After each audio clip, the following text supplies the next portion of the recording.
Good morning, everyone. Can I ask Representative Boyd to lead us in the pledge, please?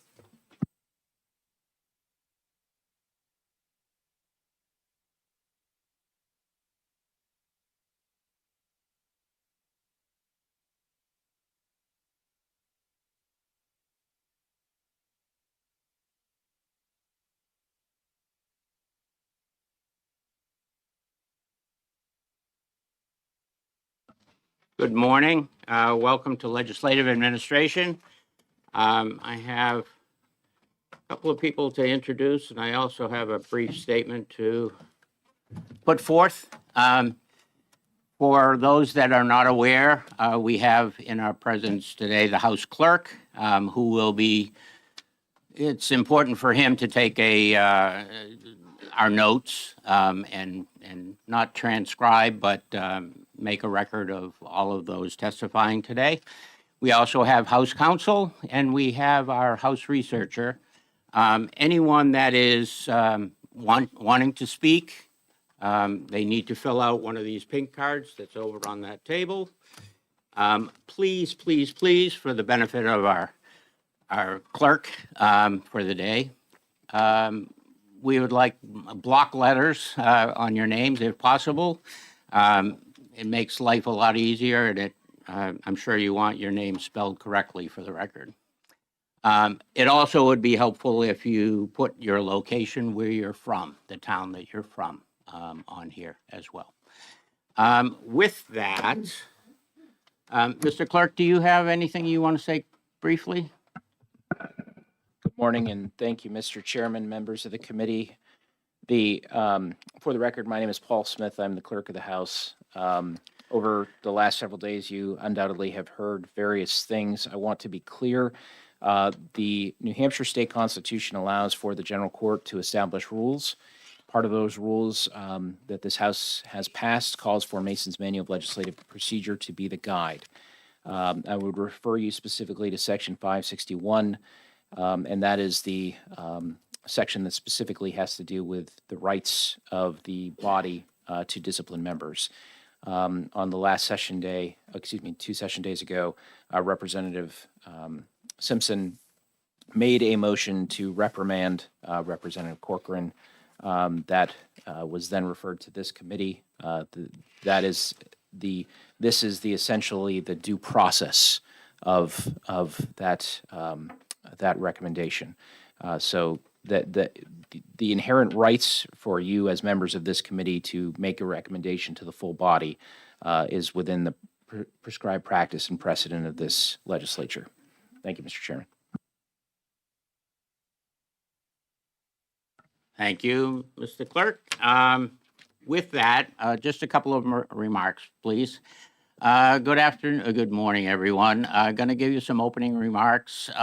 Purpose of this hearing, the Speaker of the House referred and the House voted to direct House Legislative Administration Committee to review the comments attributable to Representative Travis Cochran, Hillsborough 28, and to conduct a public hearing to solicit further information from all interested parties on this matter.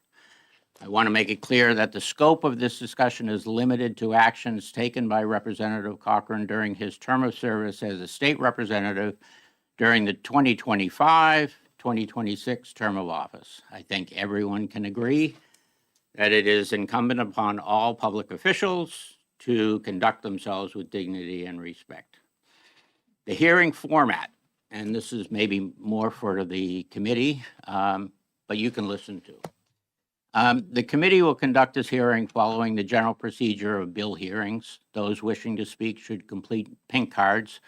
Those who do not wish to speak but wish to register their attendance and position may fill out the blue sheets. Please help our clerk by being as careful as possible. I've already mentioned that. Committee will hear first from Representative Cochran if he desires to speak, and then other members of the legislature, and then members of the public. In order to ensure that everyone has the opportunity to speak, I request, and because of the number of pink cards, I request you limit your comments to 3 minutes. At the 2:45-ish minute mark, you'll be interrupted as politely as possible and suggested to summarize or wrap up your testimony. To members of the committee, you may ask questions of those testifying. You will make these questions strictly of a clarifying nature in relation to something that was testified to by that person. More about that in just a minute. Representative Cochran will be given opportunity to speak at the end of the hearing if he wishes. You will not be subject to the 3-minute limitation. As in every public hearing, I'm asking all in attendance to refrain from expressing support or opposition in terms of vocalizations or clapping or sighing. Rolling of eyes and shaking of head is permitted, but not too loudly. Banners, signs, placards are, as always, prohibited in the House and Senate chambers, gallery, and the House and Senate committee rooms. At the end of the hearing today, the committee will not be voting on this matter. We will be scheduling and voting in a week or so in executive session, where we will also be taking up our final bill. That recommendation will then go to the full House, and it will be printed in the House calendar, and I assume brought forward in a House session in May. The committee recommendation being one of the following: no action, reprimand, censure, or expulsion. The full House will then vote on the recommendation after the debate. A simple majority vote is required to adopt a recommendation. As always, I would ask the committee to be respectful of all speakers. Specifically for this hearing today, I'm requesting committee members refrain from using any and all electronic devices during testimony. This doesn't count. Your undivided attention to that testimony is your singular duty today. We are not conducting an interrogation or an investigation or anything that remotely resembles that. We are to be respectful to all giving testimony. I will use my gavel if I have to, but I did not bring it in. Lastly, for those who are speaking but have written testimony as well, it's always irritated me as a chairman when written testimony gets passed around and then invariably whoever is at the end of the line is saying, does anybody have any more of these? So today, and for today only, I am requesting that written testimony be kept at the table with our House researcher, and at the end of the hearing, it will be collated and assembled and probably scanned and sent to all of us. For me, it's all about attention. I want our attention to be solely on the person speaking, not us reading testimony from either that person or someone else. So that's my reasoning. When you reach that 2:45, if you could summarize your strongest or most pertinent written words and rely on us to read that, read what you have written. Likewise, repetition of the same comments that other previous speakers have given is proving difficult. Try to provide us fresh information if possible. We're going to be faced with lots of testimony today, so let's do our best to limit comments to 3 minutes, and that's a request I make respectfully. At least we were able to save you from feeding parking meters today.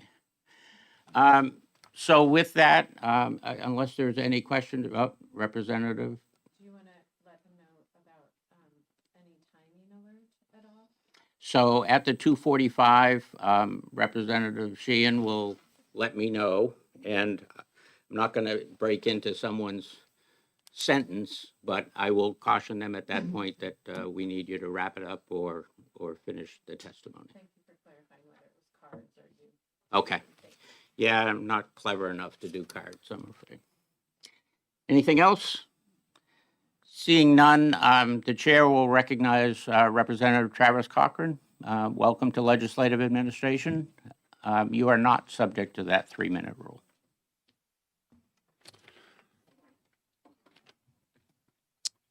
Members of the committee, I'm here today because of a joke about theater kids in politics has itself produced a full-blown piece of political theater. The comment was made in response to a karaoke invitation. It was a sarcastic jab at performative politics, the sort of dramatic attention-seeking politics that values spectacle over substance. That point has now been proven more thoroughly than I ever could have managed on my own. My comment was about a style of politics. It was not about Representative Grill's religion. I did not know Representative Grill was Jewish when I made the comment. There are nearly 400 members of this House. I do not keep track of my colleagues' religious backgrounds. The claim that this was targeted at her because of her background is false. Had I known, I would have chosen other words. The joke still would have been a joke, and it still probably would have offended some people. But it would not have been phrased in a way that invited this particular bad faith reading. And that is what this hearing is really about. Not harm, not threats, not discrimination, but the deliberate decision to take political joke, assign it the most sinister interpretation possible, and then stage a formal proceeding around that interpretation. In other words, this hearing is not a response to performative politics, it is performative politics. A joke is now being treated as though it were an act of malice, and sarcasm is being recast as hate speech. This is absurd. If this body wants to set the precedent that members can be hauled before a committee whenever someone decides to be offended by a joke made outside of the chamber, then what is being protected here is not decorum, it is political theater as a disciplinary weapon. That was my point then, and that is my point now. This proceeding proves it. I will not be taking any questions. Thank you for your time. Thank you. Chair recognizes Representative Alexis Simpson.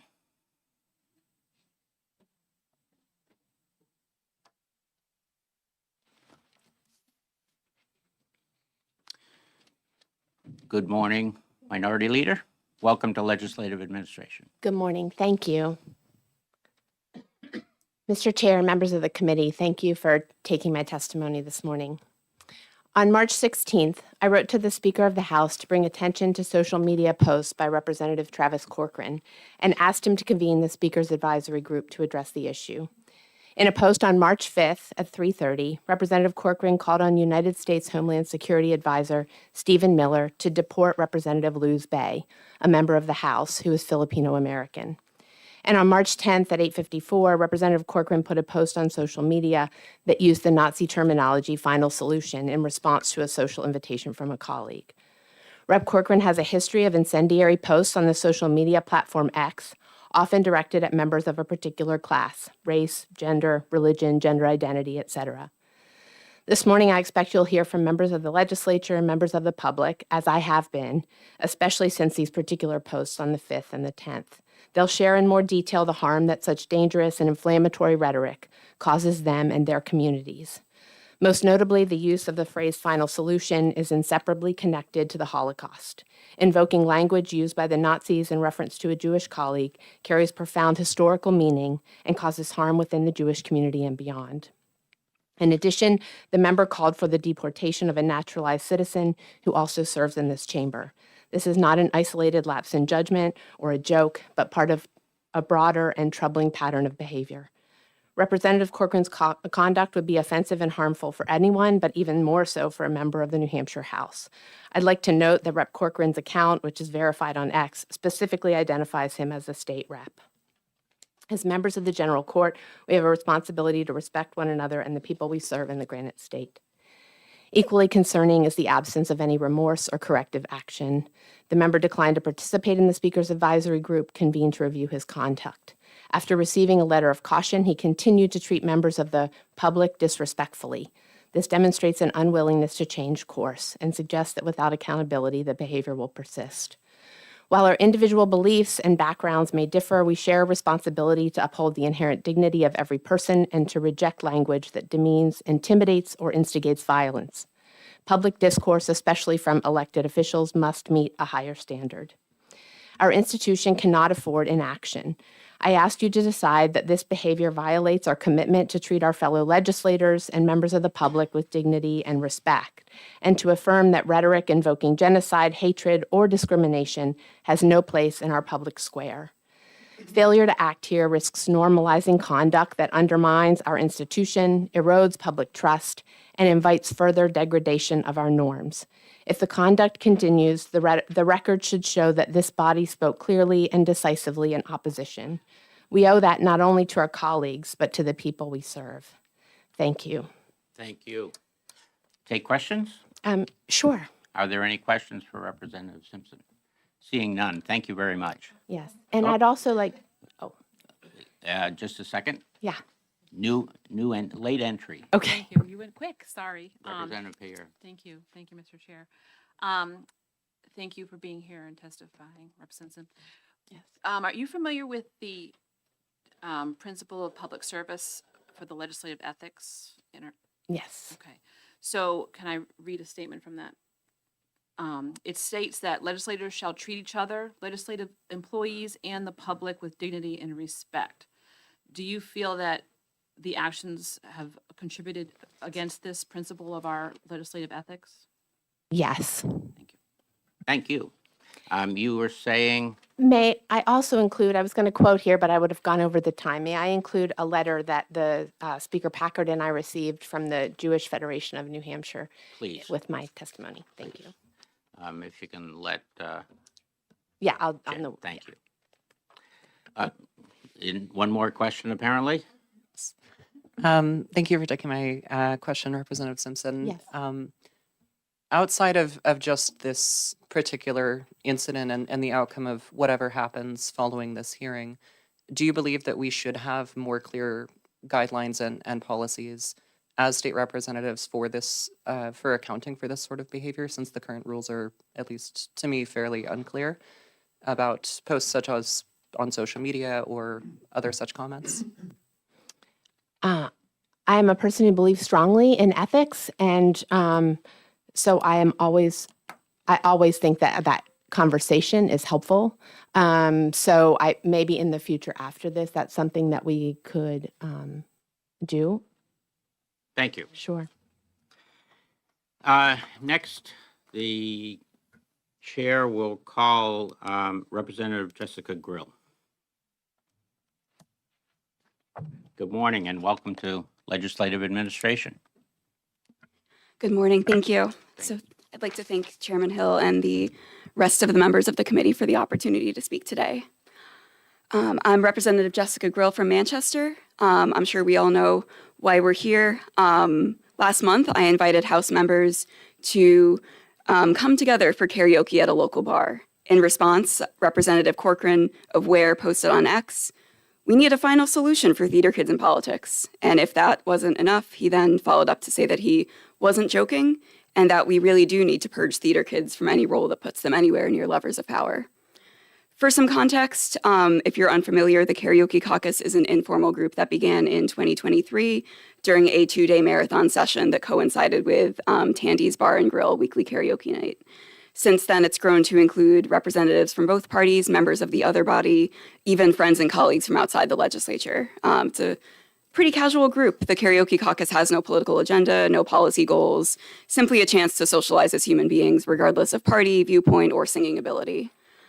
So just so we're all on the same page here, in response to an invitation to spend a fun night out at the bar, the gentleman from Ware chose to invoke Hitler's plan for the systemic genocide of Jews before his social media audience of over 10,000 followers. As a Jewish lawmaker, the use of this phrase, final solution, is especially disturbing. It is not vague or thoughtless. It is not a poorly worded joke. It is targeted language with a specific historical meaning. And more importantly, it was delivered at a time when both anti-Semitism and political violence are unfortunately on the rise on all sides of the ideological spectrum. Representative Cochran studied history. He knows what those words mean. And given his insistence that he wasn't joking, I think, frankly, we have every reason to take him at his word. And now I've always believed in the importance of disagreement, even when it means being loud or a little messy or being uncomfortable. Many of you know I have a pretty sarcastic sense of humor myself, and so I certainly understand the definition of sarcasm. However, Representative Cochran's remarks stand in opposition to the goals of having a robust debate in the House. An anti-Semitic threat does not serve the public interest or advance free speech and debate, and calls to purge fellow elected officials have no place in a healthy republic. That rhetoric is not just bad humor, it's meant to intimidate fellow legislators, discourage free expression, and ultimately distract us from doing the people's business. And as absurd as it sounds every time, I'll remind the committee that these remarks were made in response to a lighthearted, bipartisan invitation to sing karaoke at a bar, which we'd all hope would be the least controversial thing that happens around here. Serving in this House is a privilege. The legislative ethics guidelines require members to treat each other, employees, and the public with dignity and respect. That is not an impossibly high standard. It's a basic level of professionalism that most of us can meet every day. Yet Representative Cochran has shown repeatedly that he either cannot or will not meet that standard. In addition to the original post and his post doubling down, he flew past those off-ramps and up until this point has not attempted to offer a credible explanation. And he disrespected the House further by ignoring requests to meet privately with the Speaker's advisory group. This is not the time for half measures. If we cannot condemn something as blatant as this, then we are telling everyone watching that as long as the threat is praised with a wink from behind a screen, it's acceptable in this body. And so for that reason, I ask that rather than do nothing, this committee has the chance to clearly take a stand, make it clear that this behavior is not okay, and that threatening and derogatory conduct towards a fellow House member will be met with accountability. Instead of taking responsibility for his actions, Representative Cochran has rejected multiple opportunities to resolve this matter before it came before you. By all indications, he's shown no intention of changing his behavior to meet the standards of this House. And for that reason, I feel that a reprimand alone is not enough, and I ask the committee to recommend Representative Cochran be removed from the House. And in doing so, I ask you to state unequivocally that this pattern of conduct and repeated violations of House rules and ethics guidelines are incompatible with this institution. Thank you. Thank you. And I will be taking questions. And you will provide the written testimony? Yes, I have. Thank you. I have copies. I also have a article written by former Representative Chuck Douglas that he's asked me to share with the committee as well. I left it on the clerk's desk. Great. Oh, okay. Yep, we have that. Thank you very much. There any questions? Representative Payer? We have a lot of cards here, just so I know. you are aware. Thank you. Thank you for being here, Representative Grill, and speaking your piece. You were speaking a little fast, but can you reread what Rep. Cochran wrote in his follow-up post to the initial post that he did on X, please? His follow-up post said he wasn't joking and that we really do need to purge theater kids from any role that puts them anywhere near lovers of power. Thank you. Thank you. Representative Wade? Thank you, Mr. Chair. Has Representative Corcoran reached out to you privately since this incident and either apologized or made any other remarks to you directly? No, not to my knowledge. As a matter of fact, this is the first time that I have seen the representative in person. We had never met in person prior to this. Thank you for your testimony. I should point out, whether it's now or later, that we do have a number of pink cards. We do have an overflow room, which is behind me. So my goal here is to, I'm not sure if the people that I'm calling are in this room or in the overflow room. So what I'll do from here on out is name the person here and then provide the on-deck person to give them time to proceed from the other room. If that's clear, good with that? So up would be Representative Paul Birch, and on deck would be Representative Lucy Weber. 3 minutes. Welcome to Legislative Administration. Thank you, Mr. Chair. Thank you, committee members. And I did notice in the earlier testimony, I didn't hear any apology. Colleagues, this was not a one-off expression, a fleeting post, a meme, or a caricature, no matter how vile. It was something more serious, a threat. And it's a threat that persists. As I testify here today, I cannot say with certainty that it carries no real-world risk. I'm a visibly Jewish member of this body. My family should not have to wonder each time I come to Concord whether I will return. What is at issue here goes well beyond ordinary political speech. I'll skip some here because I don't Good want to idea. repeat and the like. A legislature's authority to censure or reprimand one of its own members for threatening or intimidating speech, whether in the chamber or in social media, rests firmly on the New Hampshire Constitution, as well as Mason's, and settled First Amendment principles. The First Amendment protects robust, even harsh debate, but it does not protect threats, nor does it prevent a legislative body from enforcing the standards necessary to preserve its integrity. The Supreme Court has long recognized that legislative bodies retain broad authority to discipline members for conduct that undermines the institution. Courts afford substantial deference to internal legislative discipline when it's tied to institutional integrity, safety, and order. The words used were not abstract, and the concerns are not abstract. The language associated with violence and eradication chills participation, undermines safety, and corrodes the trust necessary for democratic governance. Under such circumstances, the legislature is not merely permitted to respond, it has a constitutional duty to do so. The Supreme Court, skip that section, you can read my statement. Nor does it matter that the statement was made on social media rather than the chamber floor.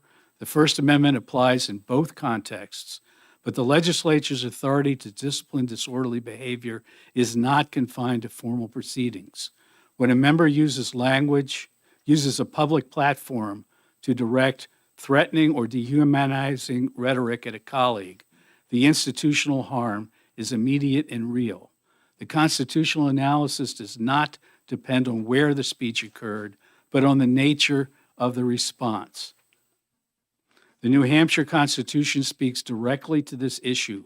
Part 2, Article 22, provides that each house may, quote, punish its members for disorderly behavior, unquote. That authority is fundamental. A legislative body must be able to maintain order, protect its members, and preserve the conditions necessary for democratic deliberation. Thanks. You've heard what I had to say, and I appreciate it. I appreciate your understanding. Written testimony, any questions? Seeing none, thank you very much. And if I may, it may have been communicated individually to members, but I have a statement from the National Association of Jewish Legislators that I like included as part of the record. Excellent. That would be great. Thank you, sir. Thank you. Chair will call a Representative Lucy Weber, and on deck would be Representative Connie Lane. Welcome back to Legislative Administration, Representative Weber. Thank you, Mr. Chairman. It's good to be back with you. My name for the record is Lucy Weber. I represent Cheshire 5, the towns of Surrey and Walpole. I'm here today to testify about an email chain which I received, which starts with an email, and I have copies for the committee so you can read it in context. I'm just going to read Representative Cochran's words. The email started with an email from a citizen who was opposed to the refugee resettlement repeal bill. And these are Representative Cochran's words in reply to the constituent. Your framing, "we are better than that," implicitly valorizes and centralizes your own ethical worldview, and I absolutely and entirely reject that. No, screw your worldview and your ethical code. It's bad. When followed to its logical conclusion, it leads to mass rape and mass murder, as amply demonstrated with the Pakistani child rape gangs in England, the multiple vehicular homicide events in Germany, by the crime in Sweden, and more. The citizen states, cruelty is not an answer or a policy. And the reply is, I couldn't agree with you more. There is absolutely no call to be cruel to the taxpayers, women, and girls of New Hampshire by importing an unassimilable, low IQ, low skill, low employment, non-weird, in capital letters, perpetual underclass. The citizen said, we are a nation and state of immigrants. We are a nation and state of European immigrants with an average IQ of 100 plus, a shared Judeo-Christian culture, a shared heritage of Plato, Aquinas, and Shakespeare.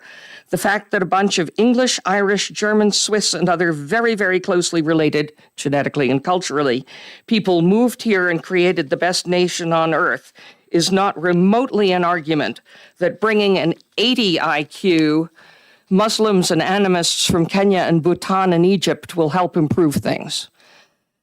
I'm extremely concerned that over the last 2 years, the New Hampshire House of Representatives has become a hostile environment steeped in a miasma of racist, anti-Semitic, anti-Muslim, anti-LGBTQ, and misogynistic attitudes expressed within our legislative proceedings, in other public spaces, and on social media. Allowing the normalization of these attitudes creates a toxic work environment of the kind that would not be tolerated for 1 minute anywhere else in the state of New Hampshire or these United States. My constituents often react with shock and horror when we hear about the actions that take place here. And my concern, of course, is that the conduct of New Hampshire House members, these words and conduct are often ignored, or if responded to, are met with very different procedures and consequences depending on the identity of the offender. The words violate both our ethics guideline and our policy against sexual and other unlawful harassment. And with that, I hope the committee will recommend to censure Representative Cochran and start the restoration of the New Hampshire House to principled and collegial debate grounded in common decency and respect for all persons. And I thank the committee for their attention. Thank you, Representative. Questions? Seeing none, thank you very much. Thank you, Mr. Chair. I also wanted to point out my suggestion with electronic media does not pertain to our House Clerk taking notes for the meeting, so just so you know. Representative Lane, and on deck is Representative Ryan. Good morning, Mr. Chair and committee members. For the record, I am Representative Connie Lane from Merrimack District 6, more commonly known as Concord Ward 2. I am also the ranking member of the House Election Law Committee, which is the committee on which both representatives targeted by Representative Cochran, Representative Grill, and Representative Bay serve. I have had the honor of knowing both women well over the past 4 years. Both are exemplary committee members and representatives. Representative Grill, a Democrat, was the clerk of our committee last session simply because our chair asked her to do so. Both women come to hearings prepared, ask thoughtful questions, and provide thoughtful analysis during executive sessions. Both work to find bipartisan solutions and represent their constituents with dignity, compassion, and civility. It would be difficult to find better examples of what we expect from members of the New Hampshire House than these two women. They're professional, tactful, open-minded, compassionate, and intelligent. We are lucky to have them. Representative Cochran, on the other hand, is the exact opposite. He has a documented pattern of inflammatory, racist, and Islamophobic commentary that has triggered complaints over the past year.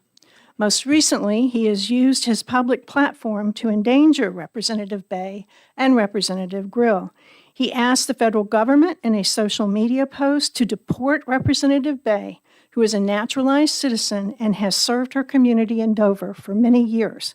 His statement has put Representative Bay directly in harm's way. ICE has shown that it will grab persons of color off the street regardless of their citizenship status and put them in custody. Once there, they can be sent across the country to a holding facility or deported. Trump is urging the federal government to revoke the citizenship of naturalized citizens based on their politics. Representative Bay is an outspoken Democrat. Representative Cochran has put a bullseye on her. He may have the right to free speech, but he does not have the right to put her in danger. Similarly, Representative Cochran has placed Representative Grill in peril. He invoked the language of genocide, specifically the phrase "final solution," to target Representative Grill, who is Jewish. This is a term that is forever linked with the Holocaust. It is not just offensive, it is a betrayal of the trust the public places in us to serve with dignity and honor. He is not merely speaking his mind with these statements. With anti-Semitism on the rise in this state, he is actively undermining the safety of Representative Grill. As our House Speaker has stated, Representative Cochran's rhetoric is deeply inappropriate and has absolutely no place in the New Hampshire House. I'm there? Okay. I will sum up and say that the privilege of serving in this chamber requires a commitment to its high standards, which are set out in page 1 of our ethics guidelines. He's clearly violated these guidelines and shows no contrition. I urge my colleagues to support the expulsion of Representative Cochran. Thank you. Thank you for your testimony. Written testimony you can provide there? I did. Great. Thank you. Next, now I forget who I've already called. Representative Ryan, is that right? Nashua, I have written. Yes, Nashua, thank you. Thank you. Next would be, on deck would be Representative Timothy Horrigan. Thank you, Mr. Chair. Thank you for having me. I'm Representative Linda Ryan from Nashua. I come here today to express my disdain for the language used by my fellow representative today. I would also like to offer a suggestion going forward that he join us in our karaoke caucus. The unofficial caucus is fun, relaxing, and a great way to get to know one another. I'd like to thank my fellow representative from Manchester for organizing such a caucus. This collegial bipartisan activity, it's helped me learn to work with other people across the aisle. I've got to know several of my fellow legislators, and if we learn to play well together, maybe we could work better together. I trust this committee will stop this disgusting behavior from my fellow reps. Thank you, but the word karaoke scares the dickens out of me, I gotta tell you. I don't sing. All right. I don't sing. Thank you for your testimony. Next up would be Representative Timothy Horrigan. On deck would be Representative Wendy Thomas.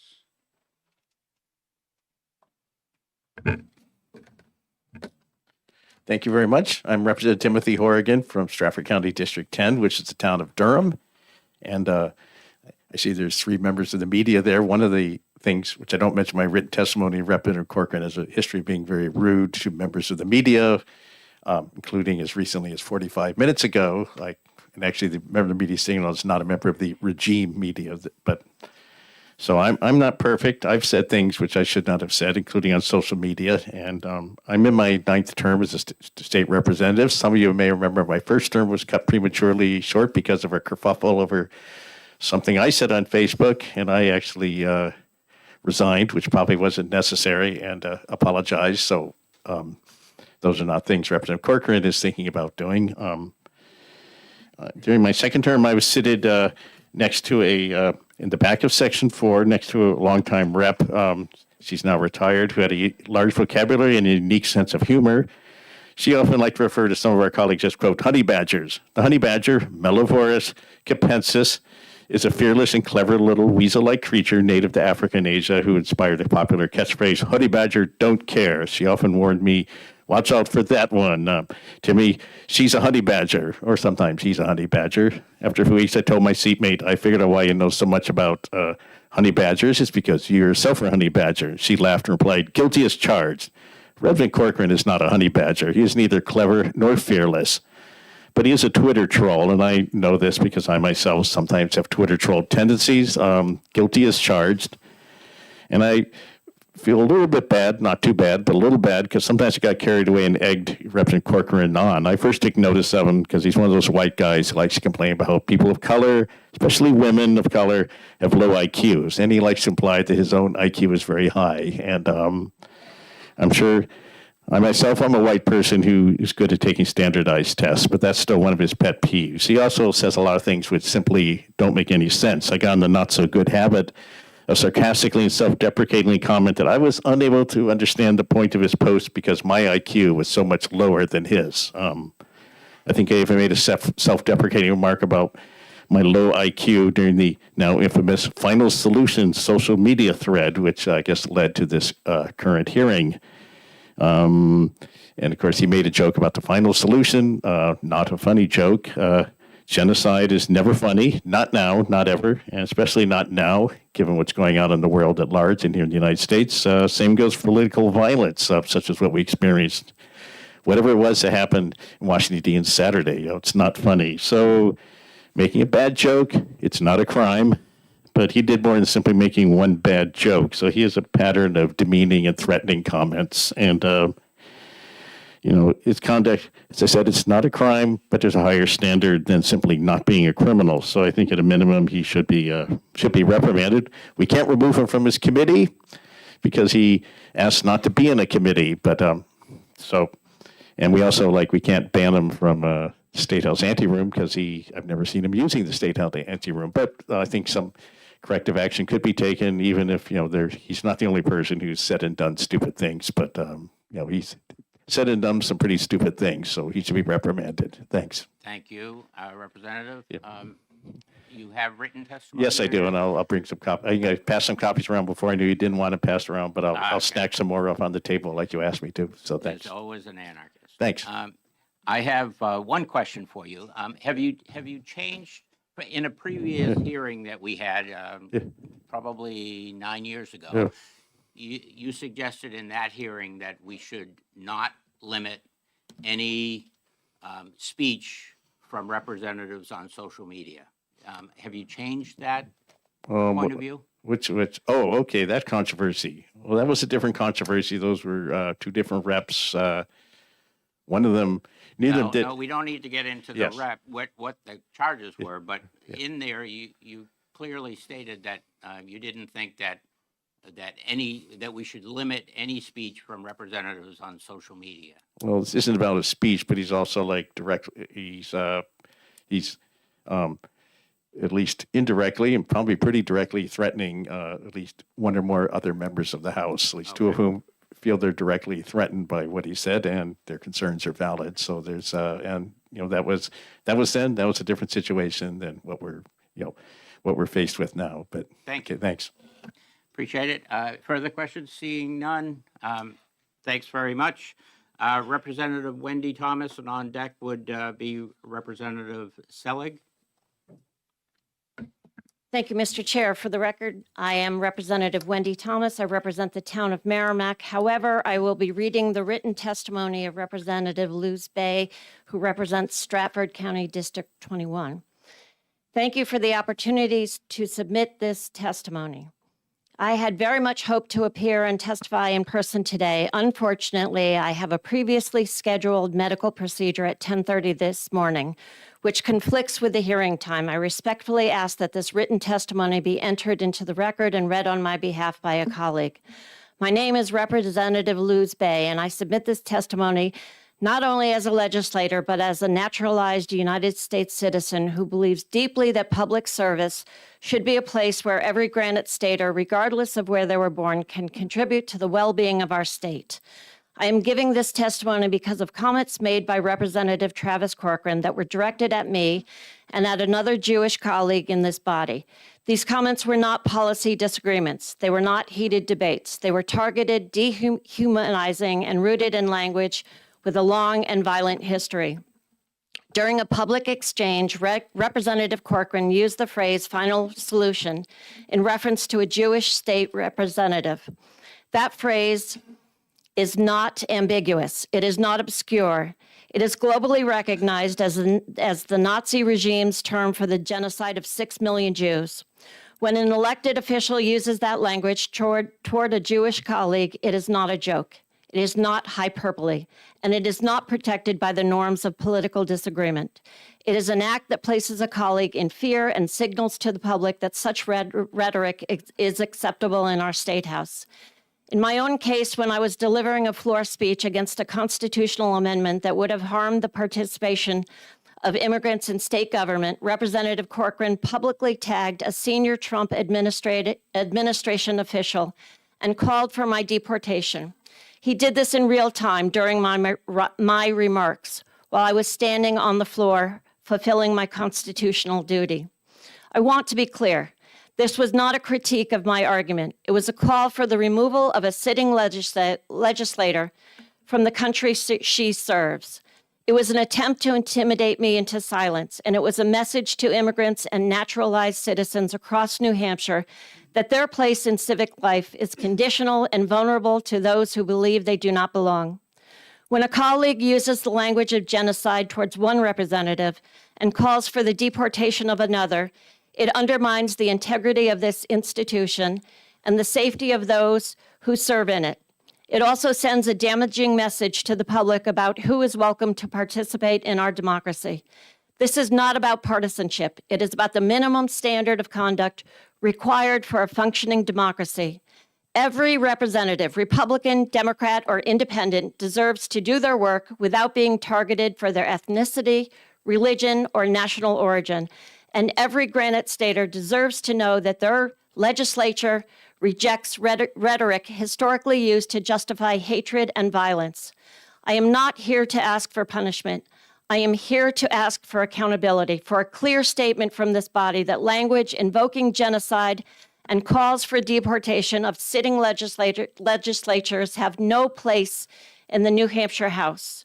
For a recognition that words spoken by elected officials carry weight, and that when those words target colleagues based on identity, they erode public trust and endanger the people we serve. I love this state.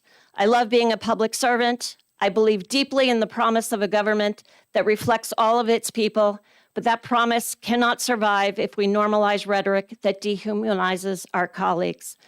I urge the committee to act in a way that reaffirms the dignity of this institution and the safety of every person that serves in it. Thank you for your time and consideration. Representative Luzbay. Thank you very much. You'll leave that with. I already left copies with the clerk. Perfect. Thank you very much. Representative Selig, and on deck would be Representative Bill Boyd. Welcome to Legislative Administration. Thank you. Thank you, Mr. Chair and committee. For the record, I am Lauren Selig, and I represent Stratford 10, the town of Durham. I grew up in a not particularly religious home, though we always did celebrate Hanukkah and other Jewish holidays.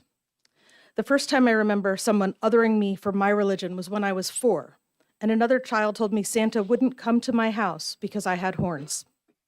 As you can imagine, it was quite confusing. Shortly before I turned 8, I came back to my house from a neighbor's and discovered someone spray painted a huge swastika and "Jews Go Home" across the driveway of our new home. When I was a student teacher, someone carved a swastika into the hood of my car.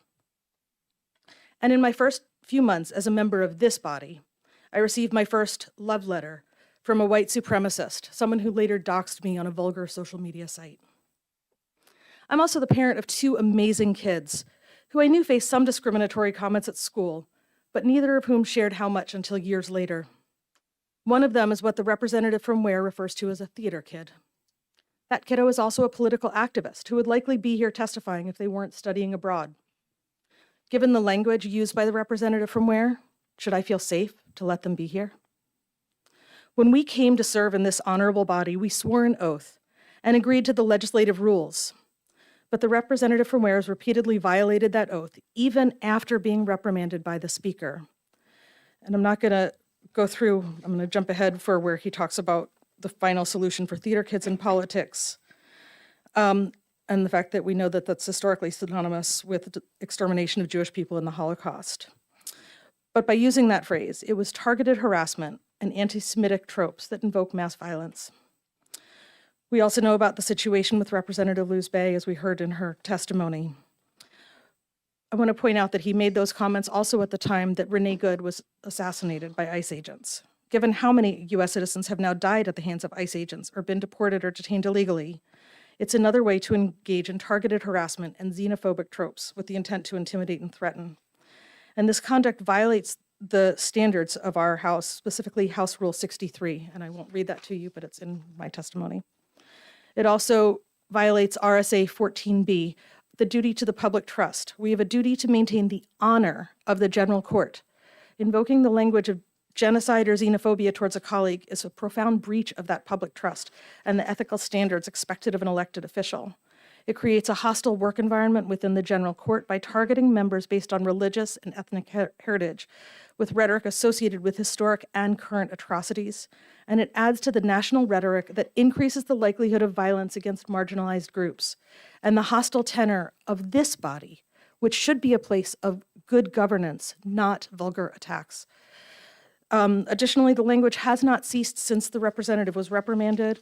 I'm enclosing for you copies of screenshots of tweets that he made where he talks about his intent to bully others, where he refers to a confidential ethics complaint and makes derogatory and inflammatory comments about those who filed the complaints, where he makes additional xenophobic comments and asks members for the United States House of Representatives to be deported, where he dehumanizes victims of genocides, and where he bragged within the last week about the comments that led us to this day.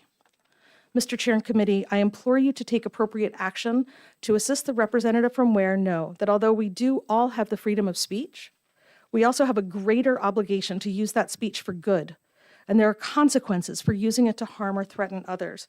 And I'll be submitting not only my own testimony and those images, but I have testimony from 2 members of my community who felt uncomfortable to come speak in public today for fear of retribution. Thank you very much for your testimony. Any questions? Seeing none, thank you very much. You can leave I'll that. hand it all there. over. Yeah. Chair recognizes Representative Boyd, and on deck would be Representative Drew. Good morning and welcome to the Legislative Administration. Mr. Chairman, thank you very much. I appreciate it. And through you, to my esteemed colleagues of the House Legislative Administration Committee, my name is Bill Boyd. I represent District 12 in the town of Merrimack. Before you is a letter that I have co-written with Representatives Nick Bridle, Representative Mike Bordis, and Representative Matt Cochran that I'd like to read to you. And it reads, Dear Chairman Hill and esteemed colleagues of the House Legislative Administration Committee, we write today with a heavy heart, but a firm conviction.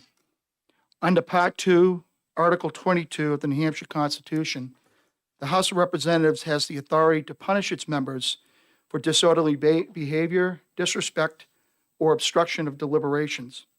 This includes reprimanding members for misconduct such as impertinent gestures and language towards public officials, as well as the power to expel members. Consequently, members of the General Court of New Hampshire are tasked with maintaining the integrity, the decorum, and reputation of this institution. The conduct of Representative Travis Cochran violates those fundamental principles of our institution and constitutes a breach of conduct expected of a member of the General Court. By using caustic and inflammatory language against members of the General Court, Representative Cochran has brought disrepute upon Representatives Hall and has demonstrated an inability to uphold the high standard of his office. While it is easier to hold our political opponents to a high standard, it is far more difficult but necessary to hold our own members to a higher standard. This is not a matter of politics, it's a matter of principle. Any reprimand is not a punishment that brings us joy, yet it is necessary to show all granted staters that when our own members cross the line, we hold them responsible. We cannot ask granted staters to hold us in high regard if we do not hold ourselves accountable. Consequently, we urge the House Legislative Administration Committee to unequivocally support a reprimand resolution. It is a necessary step to ensure our focus remains on governing with the highest of ethical standards driven by serving the people who sent us to Concord to serve their interest in our great state. Respectfully, Bill Boyd, Hillsborough County, District 12, Merrimack, Nicholas Bridle, Rockingham County, District 29, Hampton, Mike Borders, Belknap County, District 5, Laconia, and Matt Coker, Belknap County, District 2, Meredith. Thank you, Mr. Chairman. Thank you. Questions? Seeing none, thank you very much for Thank your you. testimony. On deck, up would be Representative Matt Drew. On deck would be Representative Jody Newen. I hope that's right. You know, that doesn't say that. Thank you. Appreciate it. Do I just start? Yes, welcome to Okay. Legislative Administration. Sorry, I was doing paperwork. It's all right. I find myself forced to disagree with the representatives who have testified here just a few minutes ago. We are here because of performative partisanship. When you become a Republican in New Hampshire, it means you sign up for being called hateful, misogynist, homophobic, racist, and all kinds of other names. It happens constantly. It comes from the Democrats in the House. It comes from the Democrats in the Senate. Sometimes it comes even from our own representatives. So I have a really hard time with this being characterized as some sort of exceptional event. And there was a time in 2017 where the shoe was on the other foot, where there was a representative, Sherry Frost, who literally was ranting against white Christian men and calling them terrorists. And what happened in that case? Nothing. She was not reprimanded. She was not punished in any way, even though there was a hearing. The First Amendment is very broad for a reason. And it's because while you may not like this language, and people may be offended by this language, it's extremely important that we continue to allow it to be said. Because once you don't go down the path of punishing people because other people got offended, you're going to end up censoring everyone and violating the very principle that the First Amendment was created to protect. Thank you. Thank you. No questions? Seeing none. Thank you very much. It is, yes. Thank you, Mr. Chair. I was just trying to figure out where the represented, where he's Oh, from, for the record. Manchester. Thank you. Yes, Representative Newell, sorry for, That's okay. I think that's my handwriting, so that's on I'll me. go along with that. Thank you very much. On deck would be Vaughn Gaudette, I believe. And that means that we'll be skipping into the public testimony at that point. Welcome to Legislative Administration. Thank you. Thank you, Mr. Chair, and thank you to the committee members for hearing me today. Actually, what I'm going to be doing is reading testimony from a representative who could not be here today, but really wanted to contribute. Representative Lauren Fox, who represents Hillsborough 2. Hi, Mr. Chair and members of the Legislative Administration Committee. I am writing regarding Rep. Travis Cochran's unnecessary anti-Semitic bullying of another representative. In a time when politics is often unnecessarily divisive and can be just plain mean, Representative Cochran decided that an invitation to a bipartisan karaoke event deserved to be blasted on his Twitter feed, adorned with the comment, "We need a final solution for theater kids in politics." I have never heard the phrase final solution used in a context other than Jews and the Holocaust. If Rep. Cochran walked his comment back, even to say that he was misunderstood, and deleted the thread, that would have been enough.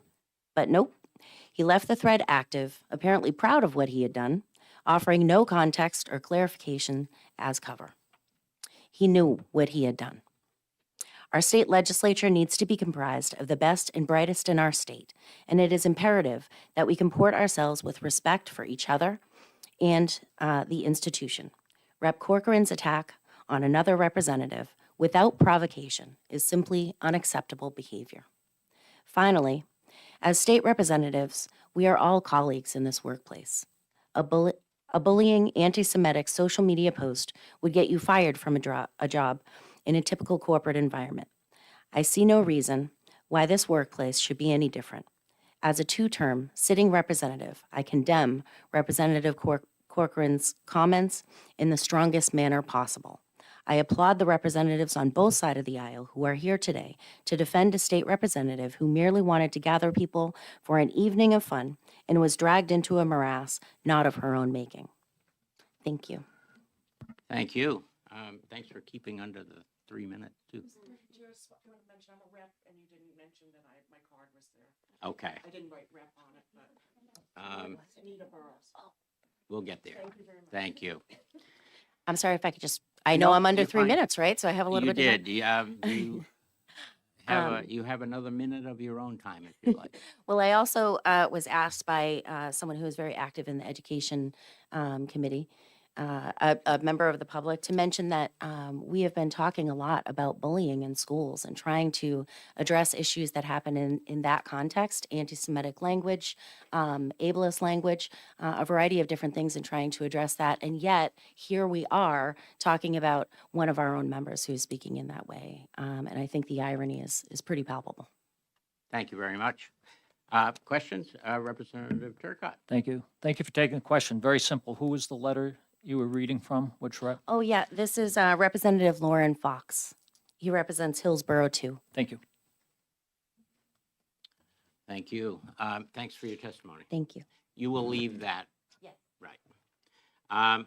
So I have Vaughn Gaudette, and then I will jump to Representative Burrows.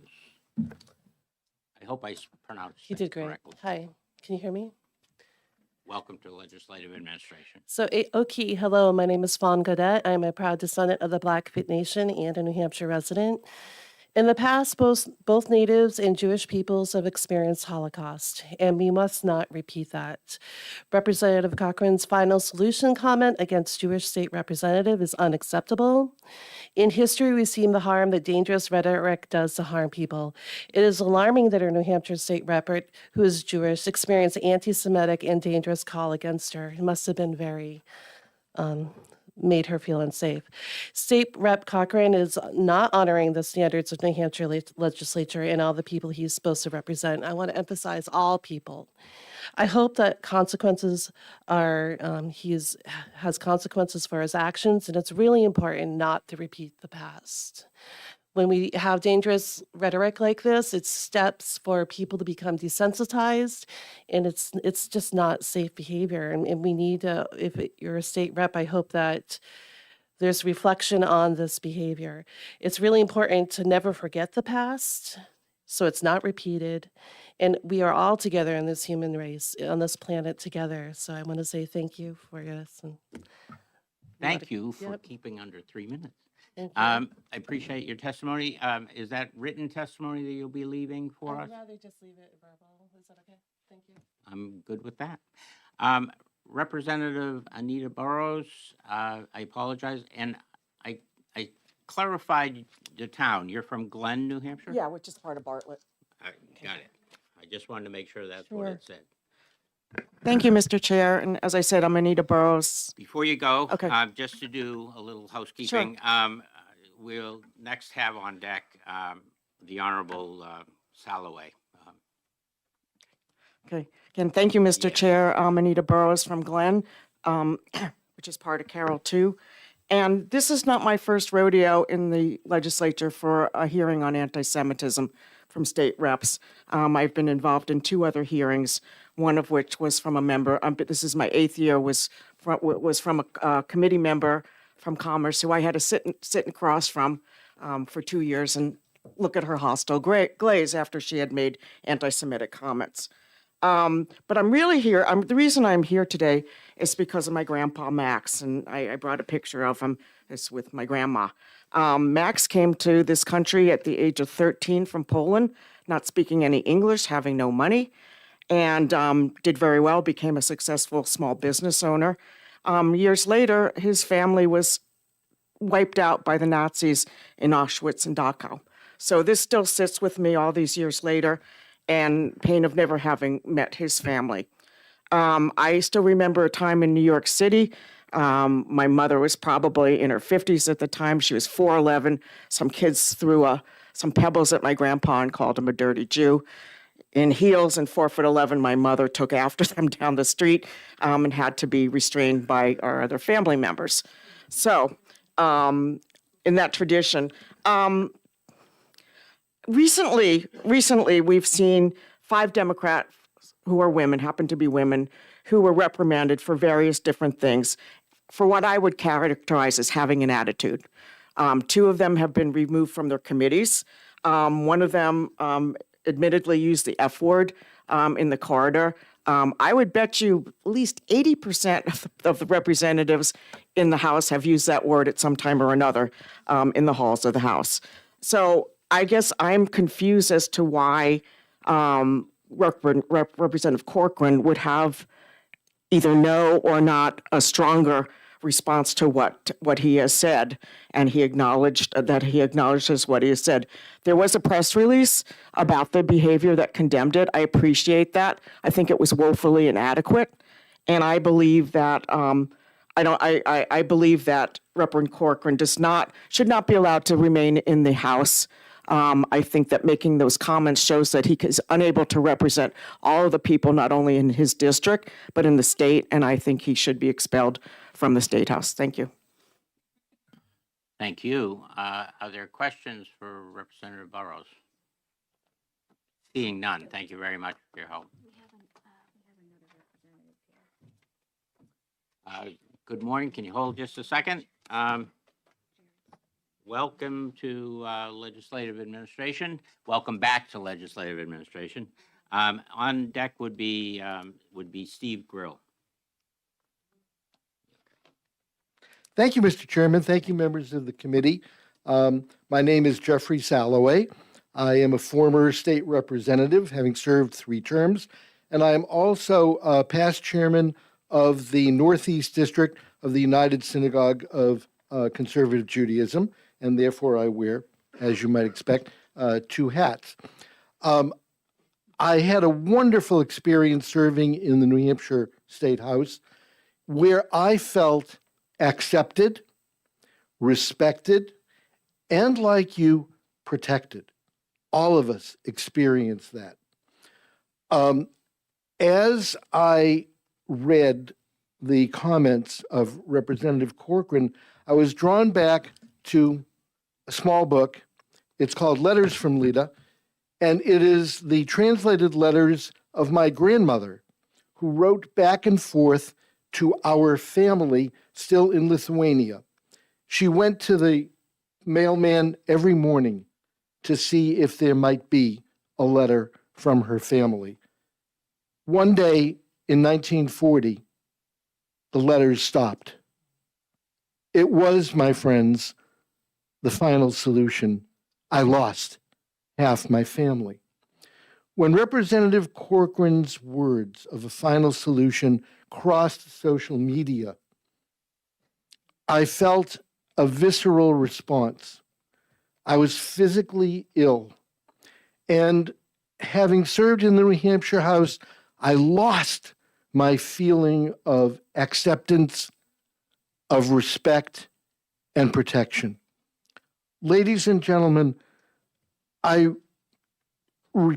request of you that you act with your combined wisdom to preserve acceptance, respect, and protection for me, for my community, for all the citizens of New Hampshire who are otherwise vulnerable. For your service, I thank you profoundly and wish you all wisdom. Thank you. Thank you. You're welcome back anytime. Any questions? Seeing none, thank you very much. Thank you. So next up is Steve Grill. On deck would be Representative Jared Sullivan.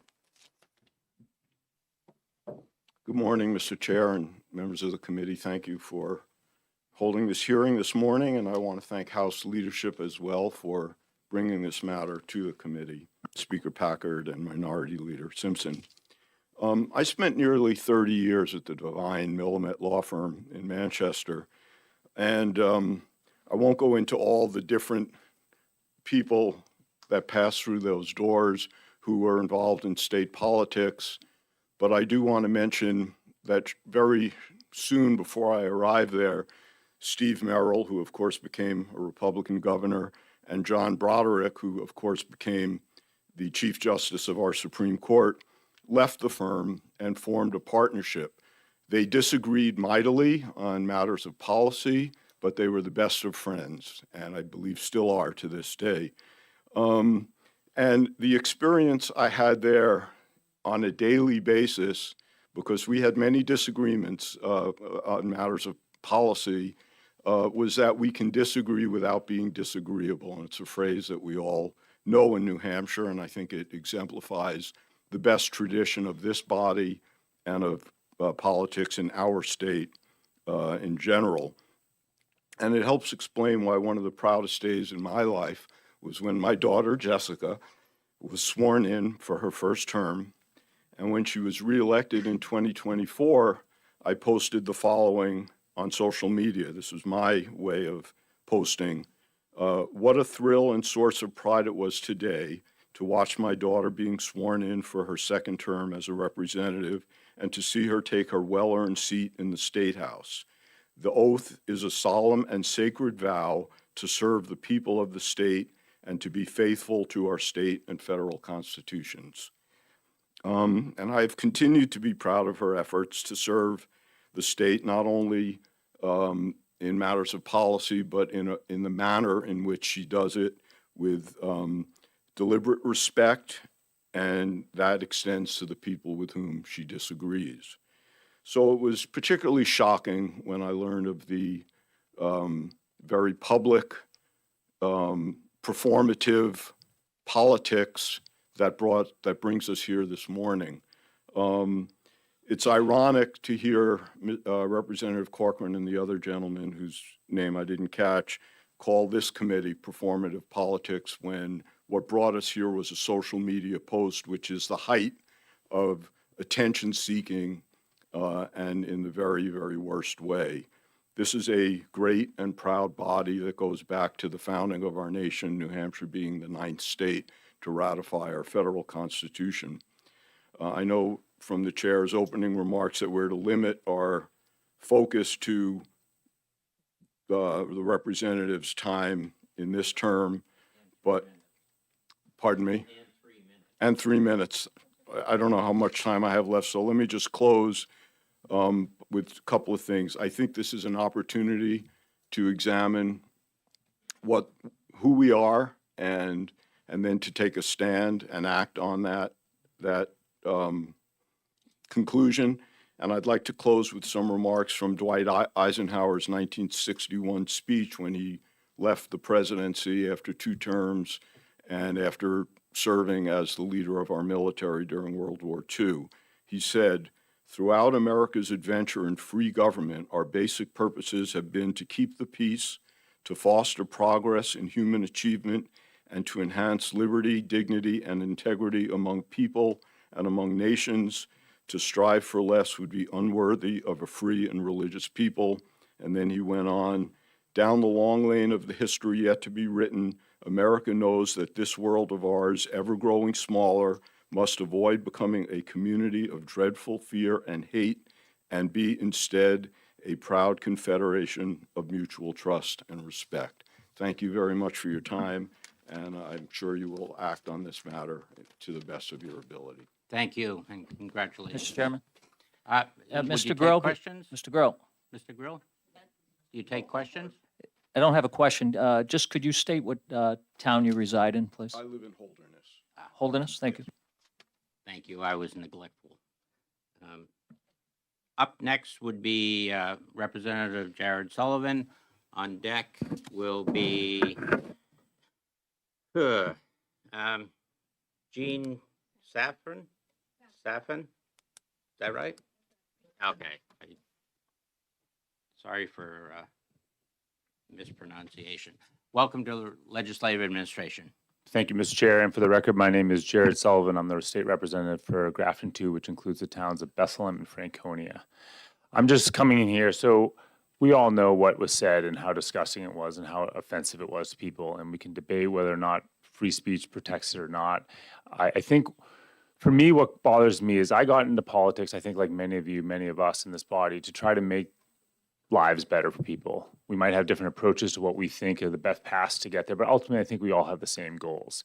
One thing that I think we should be able to agree on is what does not make the lives of either New Hampshire state residents or the residents of this country better is when we fall into a disgusting discourse. What Representative Cochran did is vile. Like, that's not in dispute. And I think it's really important to understand that when we accept disgusting behavior that is not worthy of this body, we're going to get more of it, not less of it. When we start protecting people because they may be in one party or the other because we're a member of that party, when they do things that are unacceptable, then what does that lead to? It leads to a race to the bottom where discourse falls apart and the general public loses trust in our political process. One of the things that frustrates me in this era, I got into politics in 2022 because I thought more good people in politics would help rebuild trust that has been so lost over the discourse of the last decade. And not condemning this, not doing something powerful to show that the majority of the people in our body, which I really believe this is a bipartisan thing, that we should be unified against this language, even if it is protected by First Amendment speech, it needs to be condemned. It needs to be condemned very strongly, because at the end of the day, if we don't do something about this, we are going to fall to a place where we just go after people for the most ridiculous reasons that have nothing to do with policy or debate or anything that actually matters for the lives of the people of the state. It's just hurt and hate. That's all he was trying to get. I had a constituent, and I'm going to soften the language for the purpose of this hearing, but I had a constituent say, I don't think that you guys are going to do anything to punish him. So why don't you guys just start, I think, by us guys, she meant Democrats, go after him for his bad teeth and in much different language, his unfit body, we'll say, because that might actually hurt him. That might actually upset him. And do we want that? Do we want that where do we want to live in a world where people are strategizing on how to hurt people, hurt their feelings, and a race to the bottom with language that is disgusting? We need to stop it. I'm certainly not going to do that. I'm not going to stoop to that level. But we need to condemn the people who act like this out of line. We've done it. We've done it for other people for what I would say is much less serious, whether it's flicking off the governor. It was wrong. A lot of Democrats joined to condemn that member of the body when she did that. And I think this is far more severe. So I just encourage you guys to really take this serious. And this is bigger than party or politics. This is about the integrity of our system, and we all have to do our part to protect it. Thank you very much. Questions? Seeing none. Thank you very much. I wanted to ask, do you want to testify now or do you want to hang on? Okay. Giving you the option. Welcome to.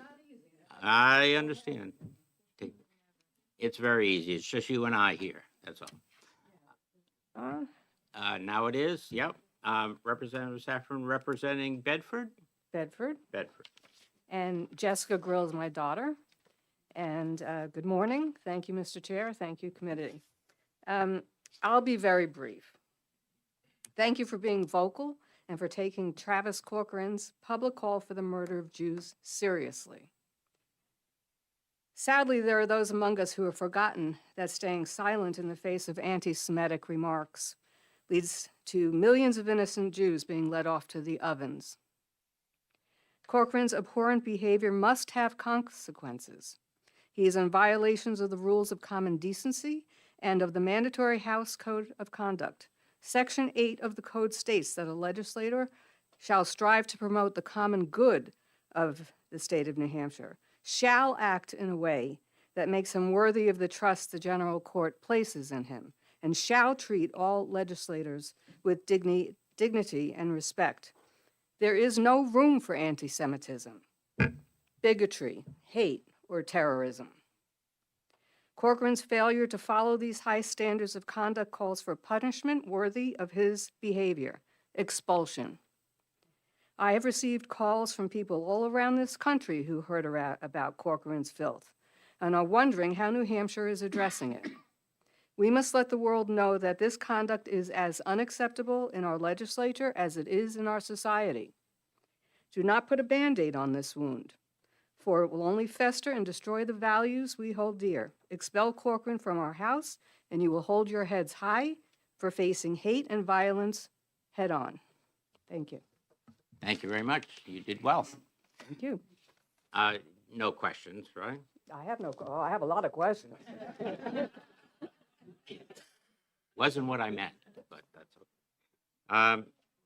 Next up was Rabbi Aronson?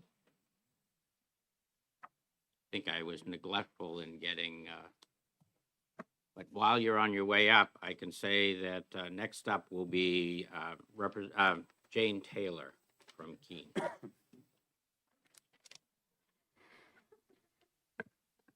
Good morning.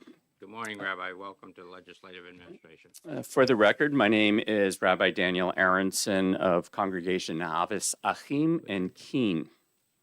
I'm here this morning to express my support for formal disciplinary action in response to recent remarks made by Representative Travis Cochran and any legislator who would call for violence against and the murder of political opponents.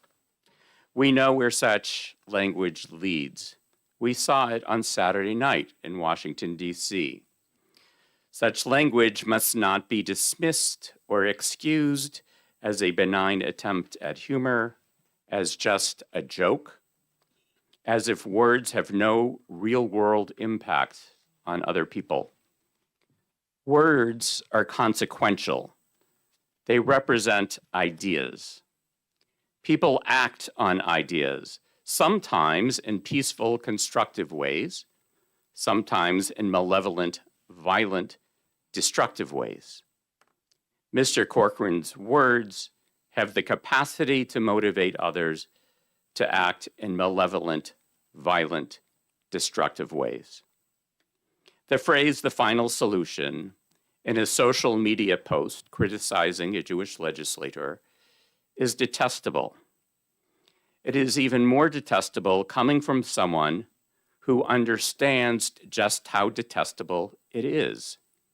A former National Merit Scholar, a history major at an Ivy League university, and a prize-winning author, a supposedly intelligent, well-educated person who understands the historical, political, and social implications of the term "the final solution," and who presumably chooses his words with great intention. Mr. Cochran's words are an affront not only to Jewish people, but to all people who are committed to the free exchange of ideas without threat of violence or murder. It would be a mistake to only categorize Mr. Cochran's post as an expression of anti-Semitism without also acknowledging his attacks on theater kids in politics. As a former theater kid myself, and as the parent of a theater kid who is bound to go study theater in England, I recognize in Mr. Cochran's words a direct threat on a group whose members, relative to the general population, are disproportionately creative, intellectual, liberal, and lesbian, gay, bisexual, non-binary, or transgender. Let's not forget that Hitler and other authoritarian leaders also went after the kinds of people who might proudly have called themselves theater kids. Mr. Cochran's flip response to Representative Grill's invitation to a karaoke gathering comes straight out of a hateful playbook that literally puts my child's life at risk with thousands just like them. We're at 3 minutes. So. This is not okay. He might be annoyed by people who want to have fun and who actively invite others, including political rivals, to have fun with them. Clearly, he feels threatened by them. That's his problem to overcome. I respectfully urge this body, however, to make meaningful disciplinary action to reaffirm that hateful and insightful rhetoric, such as Mr. Cochran's, has no place in the New Hampshire House of Representatives, and to uphold standards that reflect the values of the vast majority of Granite Staters. Thank you. Thank you. Written testimony available for us? Great, thank you. Up next would be Jane Taylor, and on deck, I'm going to go with Kathy Burnett, if that's correct, I hope.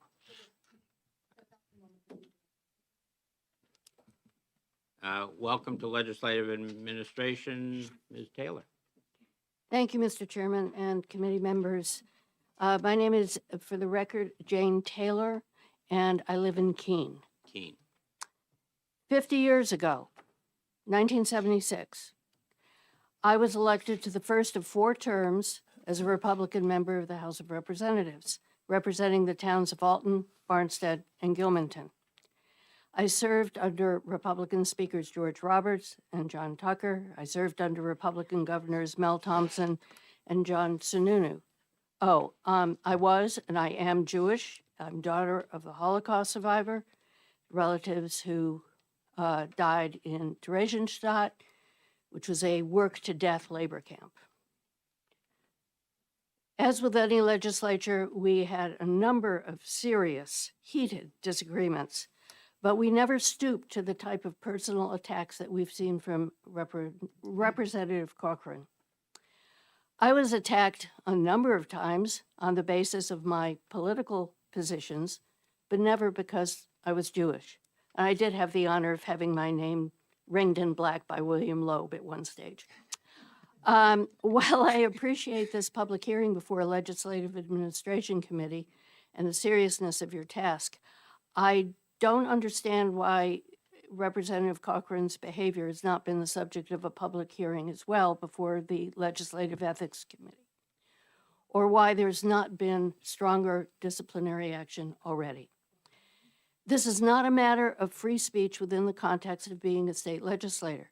This is a matter of unacceptable behavior by one state representative towards another, and it appears to be a direct violation of Part 5 of the New Hampshire General Court Ethics Guidelines that all members are required to sign and acknowledge, and which I assume Representative Cochran has done. As noted in these guidelines, members of the General Court have an obligation to treat their office as a public trust, and, I quote, legislators shall treat each other, legislative employees, and the public with dignity and respect. In all my years in New Hampshire, until now, I've always felt safe being Jewish, both religiously and culturally. That is now in question. I urge this committee and House leadership to take appropriate action to condemn Representative Cochran's bigotry and send a message that his behavior and others will not be tolerated at any level by this honorable court. Thank you very much. Thank you. Questions? Seeing none, thank you very much.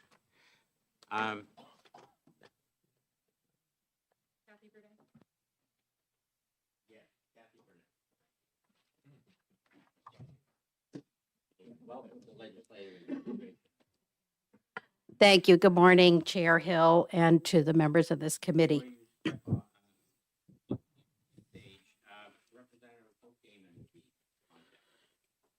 My name is Kathy Brunei. I'm from Durham, New Hampshire. I'm here as a private citizen who testified in February in opposition to House Bill 1706 at the hearing before the House Health and Human Services and Elderly Affairs Committee. That bill, as you know, was subsequently killed in the Senate, but it would have terminated the New Hampshire Refugee Office and rejected the federal funding that supports refugee resettlement in the state.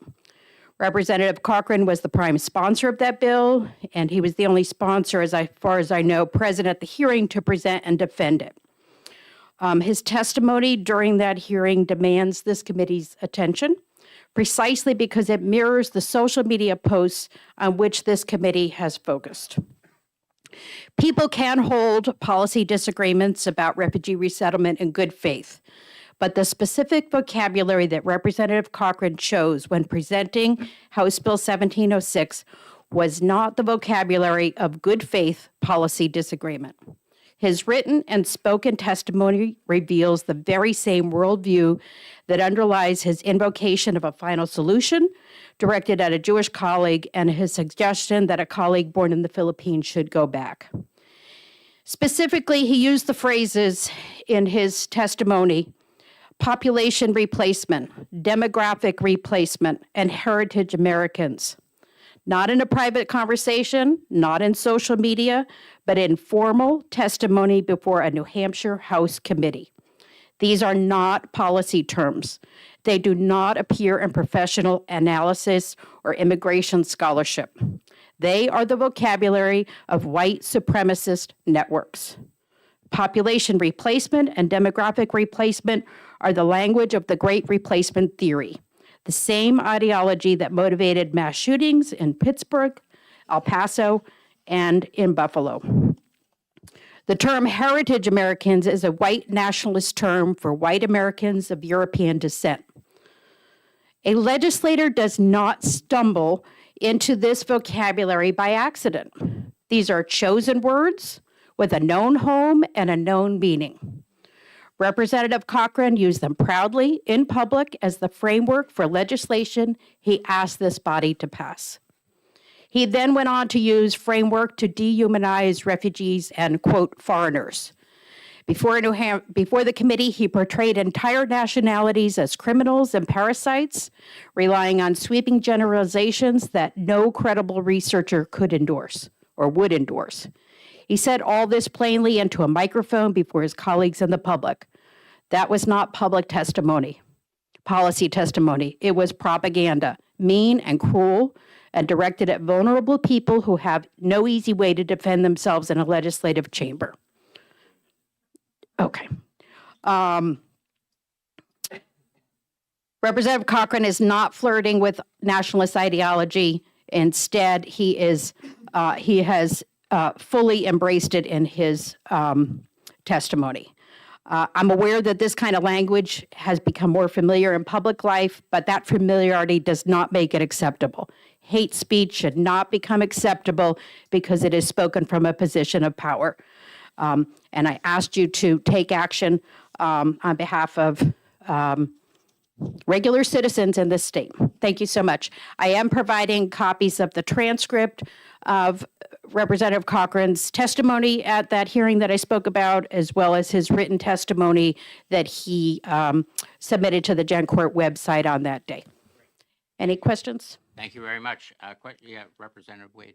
Thank you, Mr. Chair. So this morning when Representative Cochran came to testify, he characterized the post he made specifically about Representative Grill as a joke or as some sort of sarcastic remark. Was there anything about all of the other statements that you mentioned that could in any way be characterized as some sort of a joke or dismissed in that way? So I assume you're referring to his testimony? Yeah, it did definitely not seem like a joke. He was there in official capacity to present the bill. And so I did not certainly take it as a joke, and none of the other people in the room seemed to take it as a joke. But thank you for asking. Thank you. Thank you. Up next would be Representative Hope Damon, and on deck, I'm hoping I'm doing this, Arga Shams? Maybe in the back row. It looks like SHAMS from Nashua. Yep. Great. Representative Damon, welcome. Good morning. Thank you, Mr. Chair. And before I start, I might suggest there are seats in this room now. Maybe the folks in the overflow room, some might want to come in here if I could offer that. It's great. Thank you, Mr. Chair and committee members. For the record, I'm State Representative Hope Damon. I serve Sullivan District 8, 9 communities. I am the daughter of a social studies teacher and Korean War veteran who was a Republican throughout my growing years. We talked about current events and government around the dinner table frequently. Maybe I was less interested at 15 than I am now. Dad is now 96. He is still following the news and gravely concerned with the many elected officials who do not respect the history of our country being built on the foundation of immigrants. So I remind you all that unless you are descended from Native Americans, you too are built on the foundation of immigrants. Further background that defines my perspective on the situation before us today. My family includes our cherished son-in-law from India, who became a naturalized citizen just this year after being in the States for 18 years, and our biracial toddler granddaughter, whose wonderful dad has a Rwandan mother. My husband is a descendant of Jewish grandparents who escaped Europe to avoid persecution. We are a family with generations of appreciating the safety of America for all ethnicities, and we're not unusual. I told my dad about the situations leading to this hearing. I wish he were able to be here to present his concerned reflections. He spoke about the dangers of people becoming desensitized to rhetoric that promotes harm against people. His exact words included, quote, "I did not go to war to make the United States a white Christian nationalist nation," unquote. I am grateful to have the values and integrity of my dad in my head every day that I come here to represent my constituents. I think also about Justices Antonin Scalia and Ruth Bader Ginsburg maintaining a deep friendship for decades, despite being polar opposites in judicial philosophy. They bonded over a love of opera, fine wine, and a shared passion for legal excellence. They proved that deep ideological divides did not require personal animosity and could be beneficial when communicated respectfully. Personal attacks never entered their deliberations. I urge the committee to recognize that the multiple occasions of threatening remarks by Representative Cochran, combined with his ongoing stance that his communications require no apology, require censure as a minimum consequence. Regardless of our viewpoints on issues and legislation, it is imperative that we maintain decorum, feel safe in doing our work, and present our views in civil, reasonable language at all times. Representative Corcoran's remarks are hate speech and are profoundly wrong for this body. Thank you for your time. Thank you. Representative, questions for the representative? Seeing none, thank you very much. Mr. Shams, and on deck would be Brooke Silo. Mr. Shams from Nashua, correct? Yes. Thank you. Welcome to Legislative Administration. Thank you so much for having me.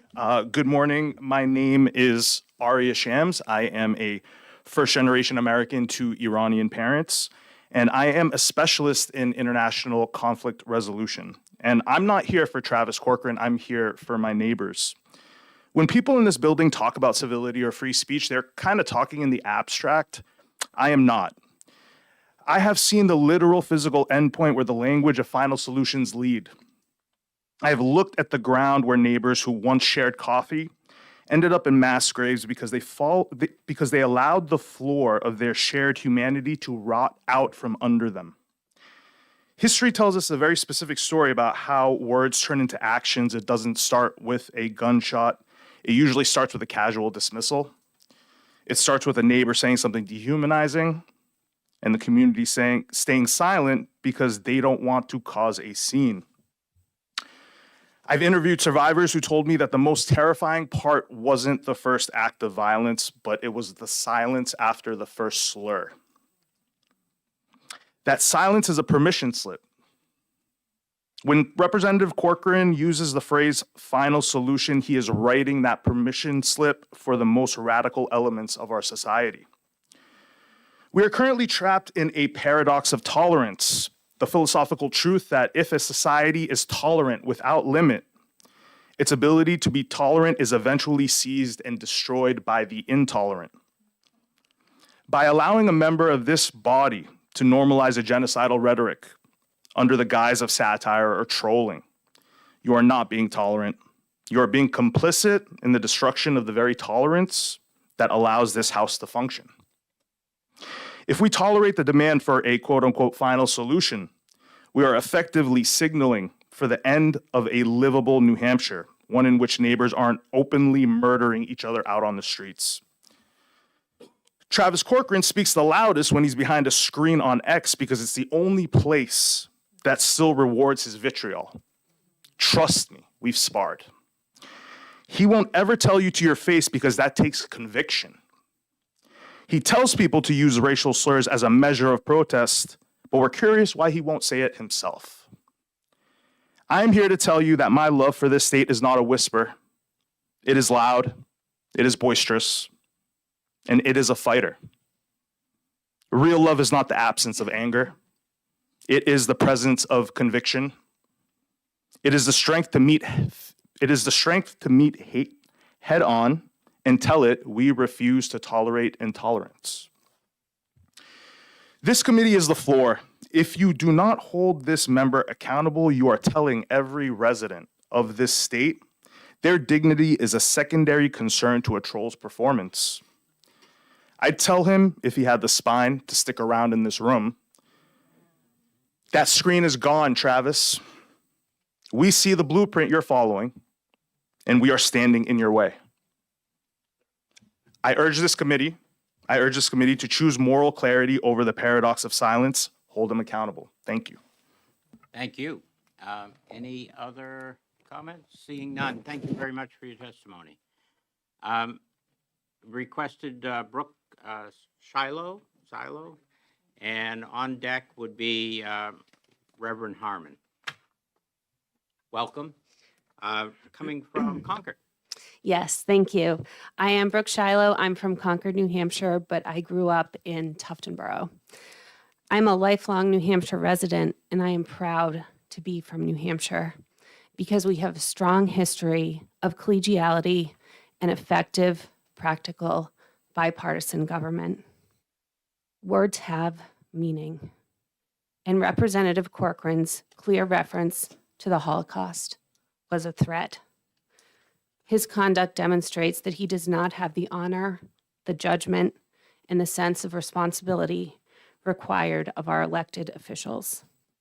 It damages New Hampshire's reputation for merits-based politics, and it undermines the public trust in our government.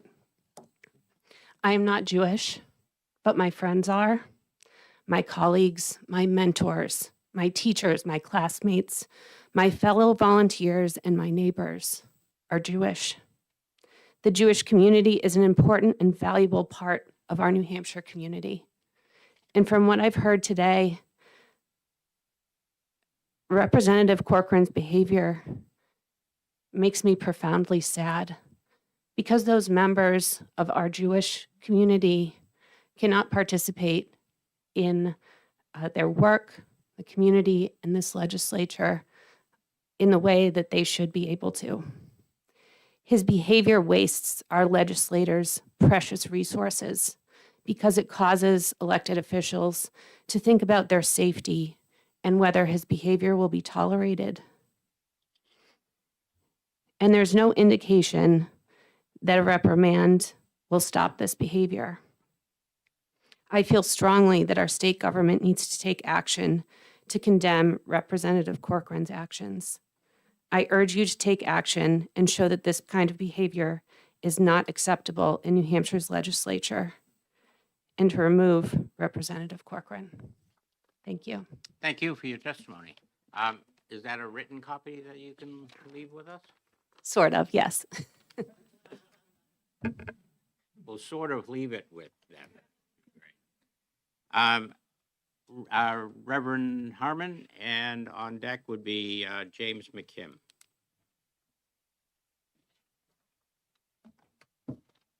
Welcome to the Legislative Administration. Thank you. Thank you. Good morning, honorable representatives. My name is Reverend Zachary Harmon. I serve at St. Christopher's Episcopal Church in Hampstead, New Hampshire, and I live in Goffstown. And today you have an important question before you. Should Representative Travis Cochran receive some kind of consequence for his language, and specifically for calling for the final solution, the term Nazis used for the genocide of Jewish people? While the First Amendment is an important guarantee of freedom of speech, this is not the same thing as responsibility for one's speech when in elected office. For a leader who has the power to create and vote on laws, there are responsibilities to uphold with this role. As a faith leader, too, I believe each person is made in the image of God. That's in Genesis 1:27. And to trivialize the genocide of 6 million people is wrong. 6 million people made in the image of God. Whether seriously or jokingly, to call for that level of violence as an American political leader is wrong.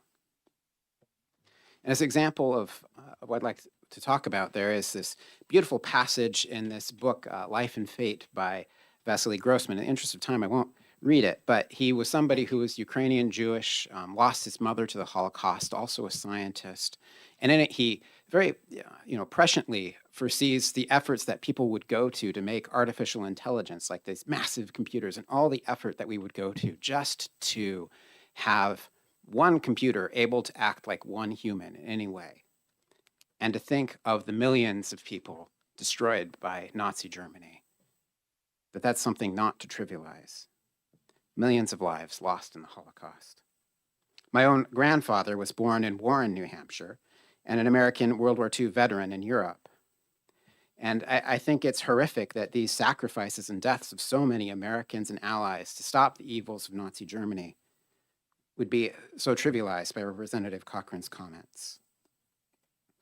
And to leave his comments calling for a final solution without consequence is to say that these words, final solution, don't matter.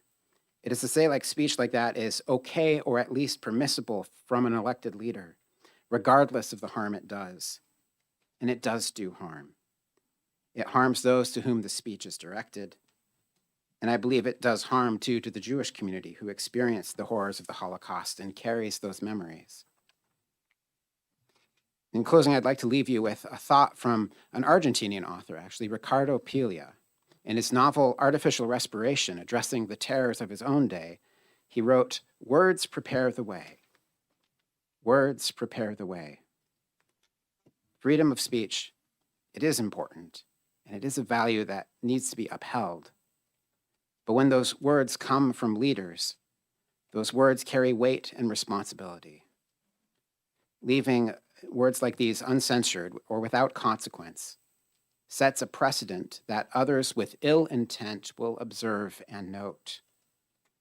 Words prepare the way.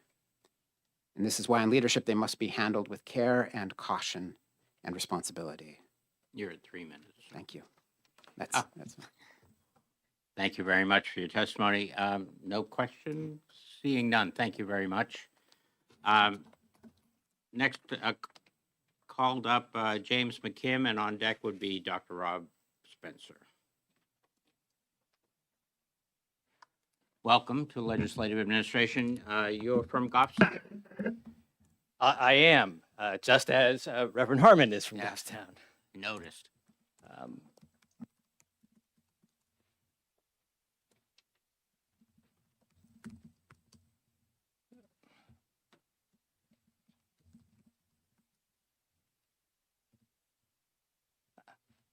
There we go. Good morning. Thank you, Mr. Chairman and members of the committee, for allowing me the opportunity to speak to you today. My name is James McKim. I do live in Goffstown. I'm a father, a business owner, a political independent, and serve on many boards locally and nationally, including the Manchester NAACP. I rise today in support of taking serious action regarding Representative Travis Cochran's recent conduct, because this matter goes to the very core of legislative dignity, public trust, and the standards we expect from elected officials. I say that as someone who understands the value of education and disciplined thought, as I think Representative Cochran does, as he and I both attended Ivy League schools, both studied computer science and the humanities, and had careers in technology. Because of our similar background, educationally and professionally, I suspect I have some insights into how he thinks, what frustrates him about the way the world works, and how to engage in it. I too am frustrated by the way some of the world works, but I do not make hateful or degrading comments about it in public.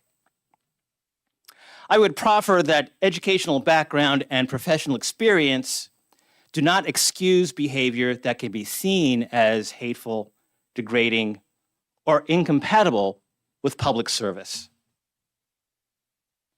As an African American, I want to state plainly that I am frightened by the notion that behavior such as his might be seen as acceptable. It makes me fearful to be here today. There is no place for Representative Cochran's behavior in this legislature or in our communities. The language we have seen was not merely inappropriate, it was offensive, inflammatory, and damaging to an already tenuous public trust in this great legislature. When elected officials use language that evokes hatred or racial exclusion, they weaken confidence in this institution and send a message that some people are not only less welcome than others, but are also less than others. This issue is personal to me also because Representative Cochran is from Ware, the town next to mine in Goffstown. He represents good friends of mine. That proximity makes this matter feel local and immediate. Thank you. I'll close with the Roman emperor and philosopher Marcus Aurelius captured this eternal principle: if it's not right, do not do it. If it is not true, do not say it. Public service demands that standard, judgment and decency, even when no one is watching. For those reasons, I support the removal of Representative Cochran from this body. The House has a responsibility to protect the integrity of this body and affirm that public service requires judgment, restraint, and respect for every person you represent. Please live into this responsibility. Thank you. Thank you. Appreciate it. Happy to take any questions. Representative Wade. Thank you, Mr. Chair. I'm trying to understand what the final outcome of whatever happens here, whether there is anything short of expulsion that would actually change the behavior and the repeated incidents here. Is there anything that you think might actually affect his behavior short of removal? Thank you for that question. From what I have seen and from the testimony we've had here today, I do not see anything short of removal that would have a positive impact on this situation. Thank you. Thanks for your testimony. Thank you. Up is Dr. Spencer, and on deck would be Sebastian Fuentes. Welcome to the Legislative Administration. You're from Concord. I am. Thank you all for your service, your time, your attention, and your compassion. My name is Dr. Rob Spencer. I'm a resident of Concord, and please forgive me if I become emotional. Both of my parents escaped Europe as Jews when they were children. Approximately half of my extended family did not survive the genocide, which has been commonly known as the final solution.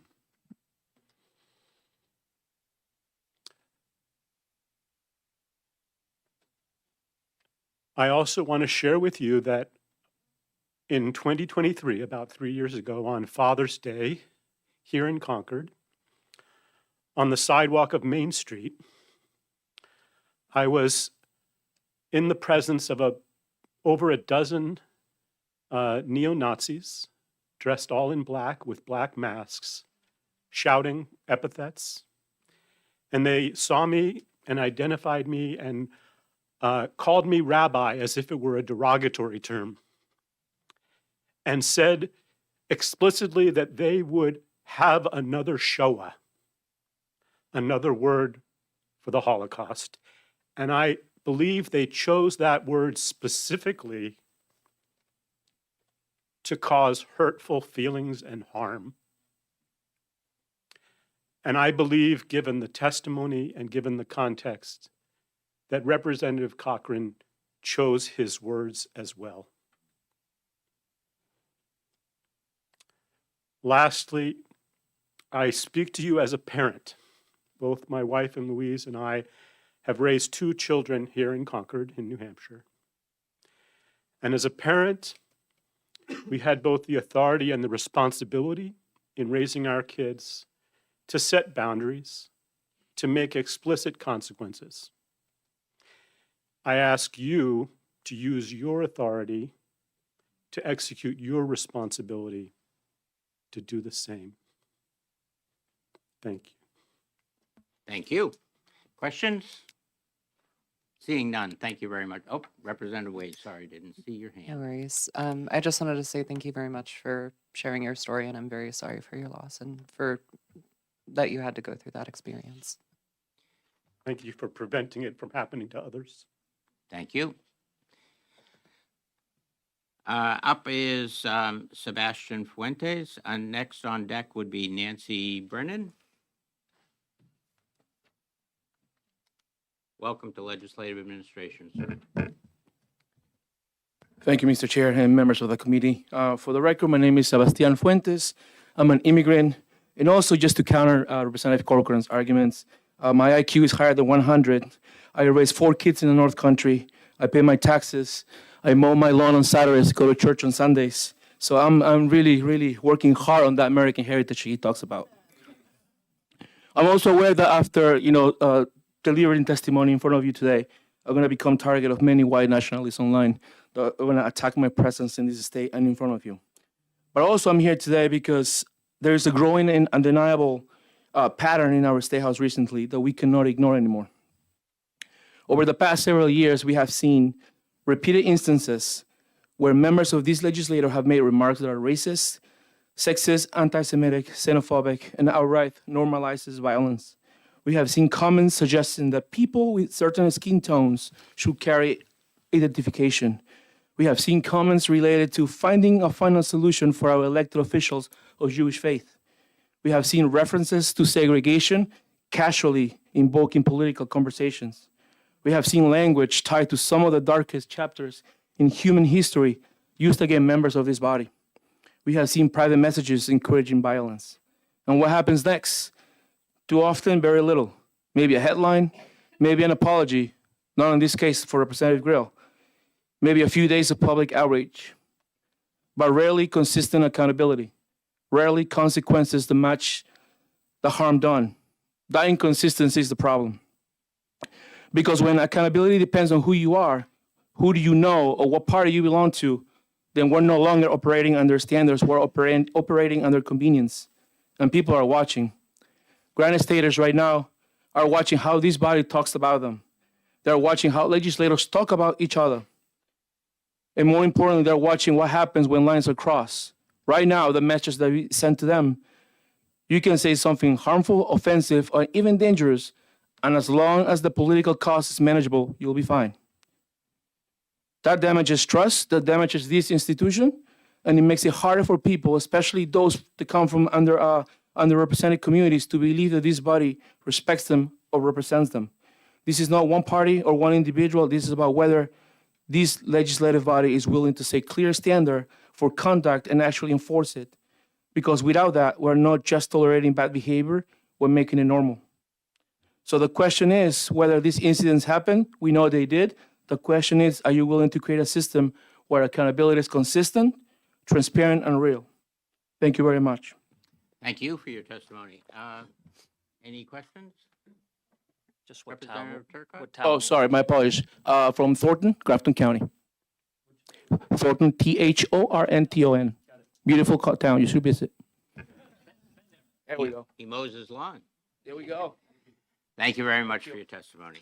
So up would be Nancy Brennan, and on deck would be Jessica Mead, I'm going to say, but I'm not positive of that. Welcome to Legislative Administration. Thank you. I never heard of you guys until I heard of this hearing. Sorry. I'll pay better attention. My name is Nancy Brennan. I have lived in the town of Ware for 55 years. And my husband's family goes back to before the town was incorporated. We have a very proud history.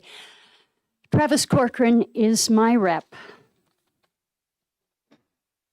My written testimony addresses some of the examples of bigotry and violent language you've already heard today. There are also smaller personal stories like this one. Travis and I had an email exchange about feeding kids earlier this year. What I didn't know at the time was that when his constituents that he doesn't agree with email him, he puts it on Twitter, tears it apart, all his people join in, and it's got my name, it's got my picture, and obviously I didn't know that was going to happen. One of the things, and you will see it when you get my testimony, because I gave it to you in color, but I took a screenshot of part of my testimony that he put on Twitter and his comments, and if you can see, parts of it are highlighted in yellow so that his trolls will know where to look. It says that I was a teacher, and it also tells some stories. One of them was about a young man who was abused by his stepfather emotionally and practically lived at my house when he was in high school, and I commented that that was the only time he got good meals. I didn't say the kid was my daughter's best friend. I didn't think I would have to explain myself so that people wouldn't accuse me of being a groomer.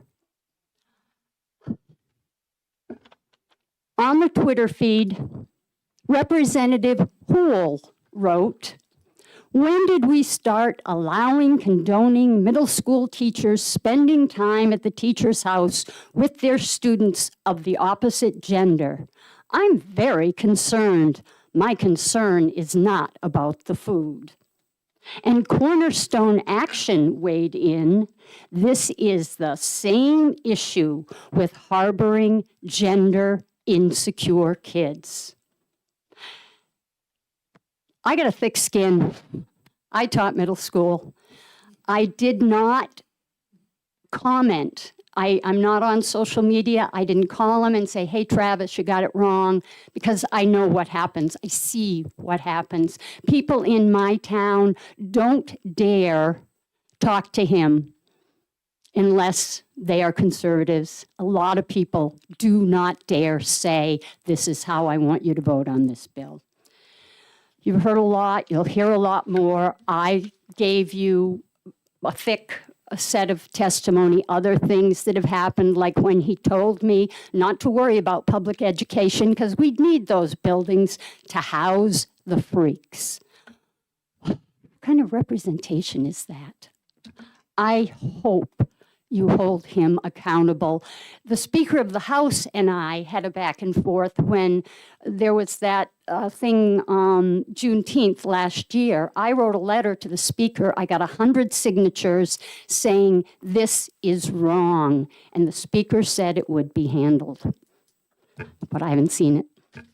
Thank you. Thank you. Questions from Representative Richards? Thank you for your testimony, and you asked the committee to hold accountable, and you understand what our options are. What is your request? I would like to see him off of the House. Listen, I've almost always had Republican representation. I've always talked to them. They've been to my house. Neil Kirk, Gary Hopper, John Burt. We had conversations. John Burt used to seek me out and say, "Where's my favorite protester? What are we worried about today?" This is awful, and it is not representation. John Burt is my favorite protester, too. So. Thank you very much for your testimony. Representative Payer, sorry. Thank you, Chairman. Thank you for speaking today and for being someone brave from your town who's speaking out. I think that's impressive. Thank you. Thank you. Representative Wade. Thank you, Mr. Chair. My question is, so you mentioned he'd posted some screenshots of emails you had sent. Did he blur out your email or did he? No, my picture's there, my email is there. And Yeah, and he's done that to others. One woman who is very shy. Anybody who knows me knows I'm not that shy. I'm also a theater kid who used to think I taught theater. And when I first met Travis and he said I was bullied at school, I went home, naive teacher, and said to my husband, oh, if Travis had been one of my kids, he wouldn't have been bullied. Now, I don't think I could have gotten him on stage, but I bet he would have been a brilliant techie. Obviously, I didn't know him then. For a follow-up, so given that your email was posted publicly on his account, did you then experience any harassment from his followers that they reached out to you or on social media or via email? The harassment was all on Twitter, which I don't follow, but I admit to once in a while hovering to see what's going on. So it was all on Twitter. If anybody did write to me, I don't always open emails if I don't recognize them. Thanks. Thank you for your testimony. I'm not sure, I did say Jessica Mead, but I'm not sure if that's what that is. Is that right? No, my Oh. name is Jessica Mockley, M-O-C. Yeah, that, okay, now maybe. Sorry Thank you, I'm sorry for that. I appreciate your patience. It's a very complicated name. It's actually made up. It spells again, how? M-O-C-L-E. Thank you very much. Thank and you. you're from Nashua. Nashua. Nashua. I'm writing that in if you don't mind. No. Thank you. Welcome. Thank you for taking my very short testimony. Representative Cochran has chosen to use offensive, aggressive language on social media, referring to the historically charged term final solution. As a granddaughter of 4 Holocaust survivors, I'm extremely pleased to report that the final solution never succeeded back then and will never succeed going forward. Despite reprehensible humans like those who enjoy using anti-Semitic tropes in their everyday speech, it's time for Representative Cochran to be subject to expulsion. Thank you. Thank you for your testimony. Questions? Seeing none, thank you very much. Next up would be Jeffrey Crocker, and on deck would be Eric Martin.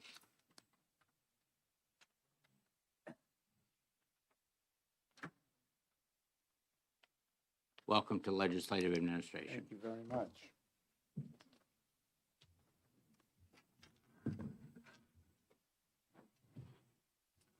Chairman Hill, Vice Chair Sheehan, members of the committee, thank you very much for the opportunity to testify before you today. My name is Jeffrey Crocker. I am a lifelong resident of New Hampshire and a lifelong member of the New Hampshire Jewish community.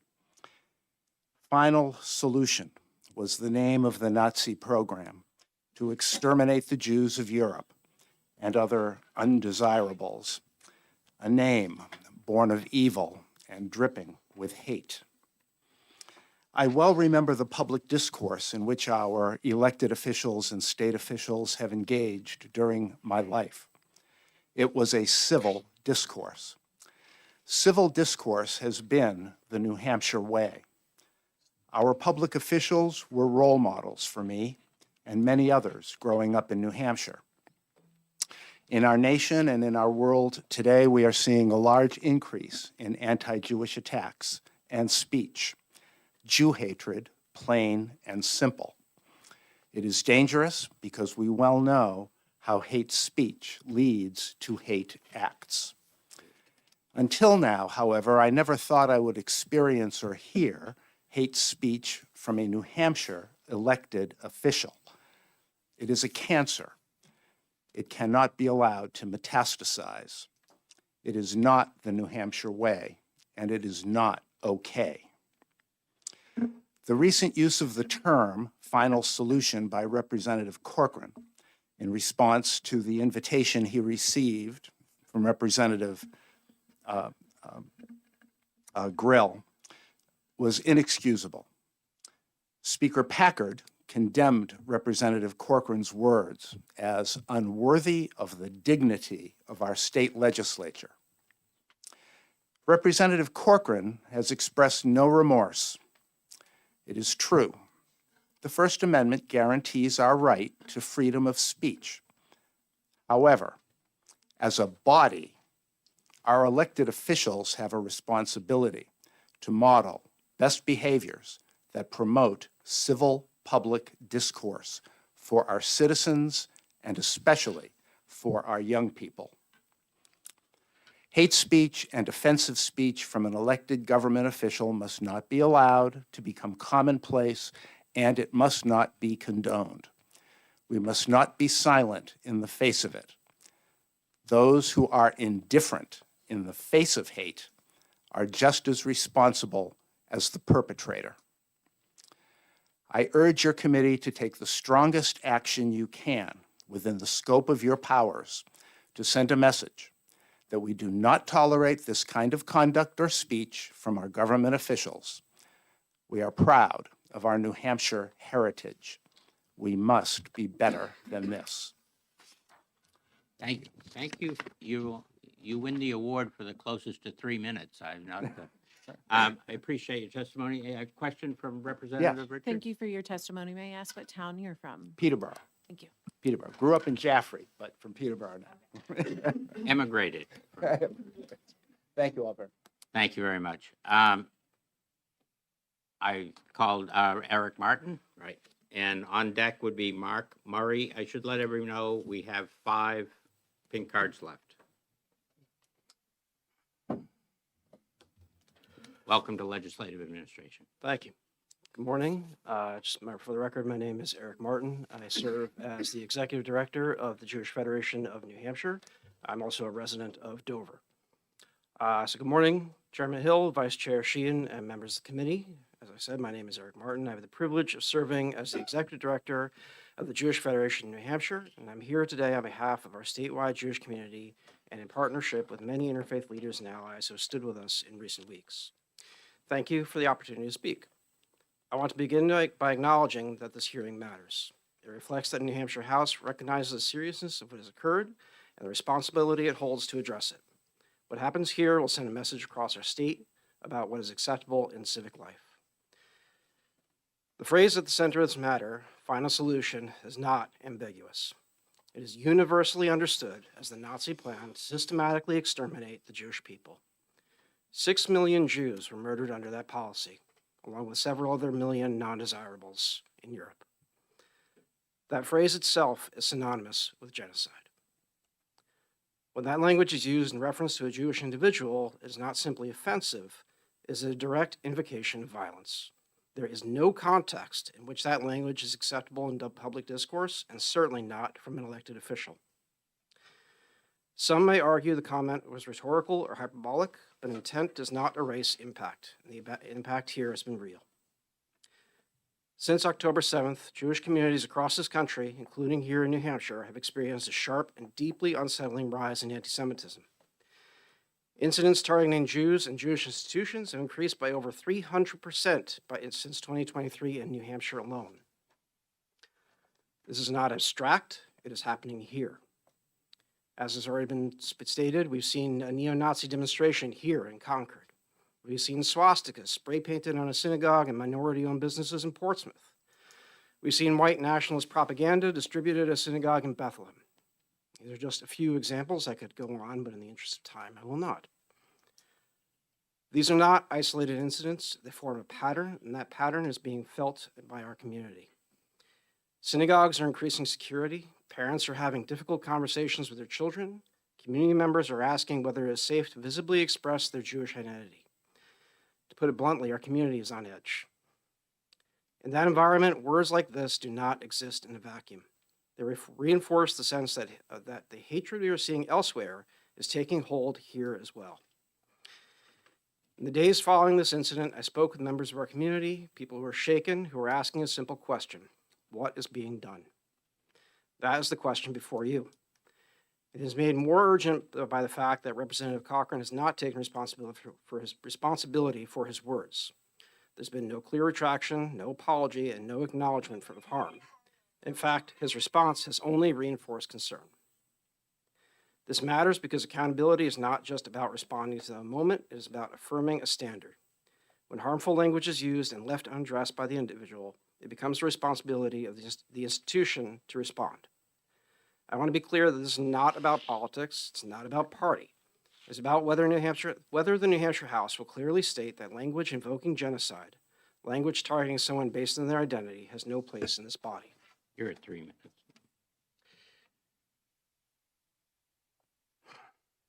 I'd just like to close with this. What you do will be seen here, it will be heard, it will be felt by the Jewish community, by other communities watching how hate is addressed, and by those who are waiting to see whether the bar for acceptable discourse has been lowered yet again. This is a moment to lead, not just procedurally, but morally. On behalf of the Jewish Federation of New Hampshire and the communities represent, I respectfully urge you to take meaningful action and issue a formal reprimand of Representative Cochran. So it is clear that there is indeed a line that cannot be crossed without consequences. Thank you for your time and for your service. Thank you for your testimony. Representative Nodder. Thank you, Mr. Chairman. Thank you for taking the question. The pin that you're wearing, I have one of those at home, but I don't remember what the meaning is. I know it's you're against anti-Semitism, but could you explain the pin? Yeah, this is a pin of the Kraft Foundation, I believe, that has organized a nationwide campaign to address anti-Semitism since October 7th. Yeah. Thank you for your Thank you. testimony. Appreciate it. Up next is Mark Murray from Bedford, it looks like. And on deck would be Sarah. That's the one. Thank you very much. Mr. Murray. Yes, from Bedford. Good afternoon now. I wanted to start by saying that I am not a registered Democrat and I am not Jewish. I'm here as an American who lives in New Hampshire. I doubt anyone in this room would disagree that our political rhetoric has deteriorated to disgusting new lows over the past decade. The more you can dehumanize and villainize your opponent, the better. Name calling, lying, hate have all become tools for some politicians. If you look at our national politics, it would seem nothing is off limits. Win at all costs. Forget about truth, character, integrity, and common decency. I'm not naive. I know that politics has always been marginally civil at best. I've spent my life watching politicians twist themselves into pretzels, trying to defend the indefensible because they might lose a vote. But I can also still remember a time when we held our politicians to a higher standard. And ask yourself, what was the purpose of Representative Cochran's comments referencing the final solution? Was it legitimate political debate? Was he looking out for the interests of his constituents?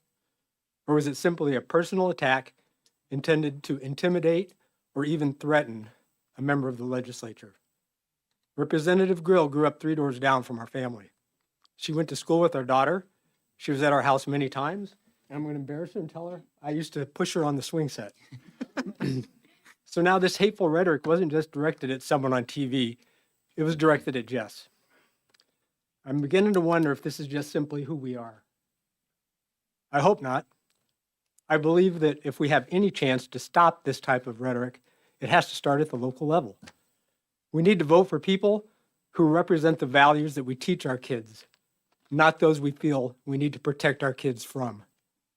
We must speak out when we see unacceptable behavior, as I am doing today. Draw some lines that shouldn't be crossed and hold those that do cross them accountable. You have the power to reprimand, censure, and expel, so I'm going to assume that there's behavior that would warrant that happening. If this isn't it, what is? What's going to be acceptable next? For those who have said it's just words or free speech, I say that many violent acts have been committed throughout history that were inspired by what were described as just words. Finally, to emphasize why we're here, Representative Cochran said it was a joke. 4 different search engines and 3 different AI models. This is all that comes up for the final solution. The final solution to the Jewish question was a plan orchestrated by Nazi Germany during World War II for the genocide of individuals they defined as Jews. The final solution to the Jewish question was the official code name for the murder of all Jews within reach, which was not restricted to the European continent. I don't see anybody laughing. Thank you. Thank you. Seeing questions? Bedford. Yep. Sarah? I'll say it for you. Thank you. From Lineborough, another good one. Sarah Chazinski from Lineborough. Thank you, Chairman, committee members, and I want to say thank you to the people who have shown up to share their testimony, both from the Jewish American community and those who are standing up against this rhetoric of hate. Many in this room know me in different capacities, but I'm here as an individual today. I kissed my 97-year-old grandmother yesterday. I call her Mimi.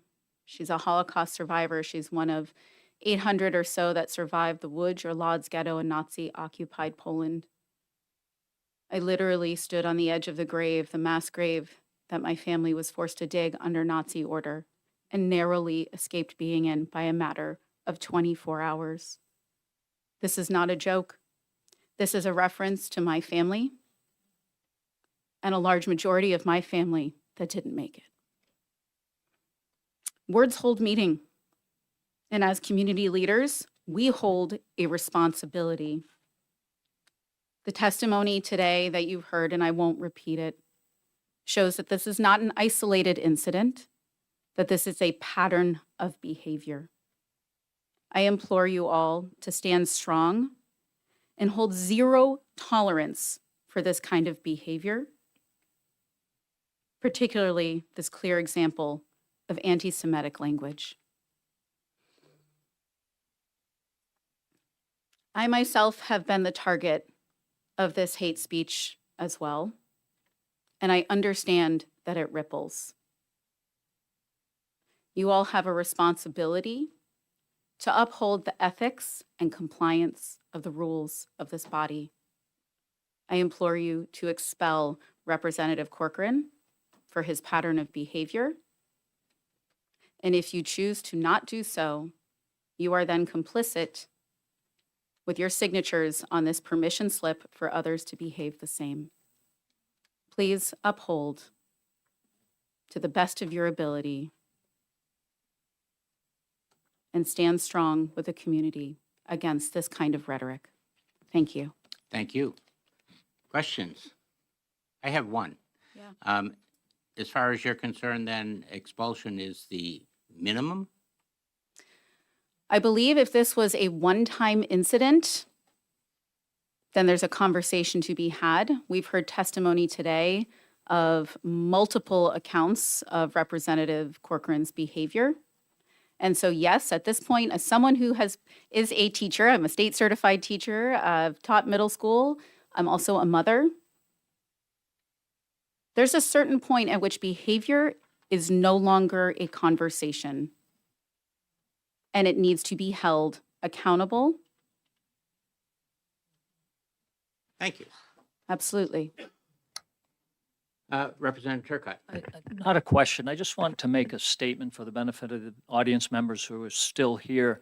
I want you to all understand that this committee will be making a recommendation to the House, which means it'll be the 400 members of the House who ultimately decide what or what does not happen to Representative Cochran. I don't want you to all just think whatever we say is it.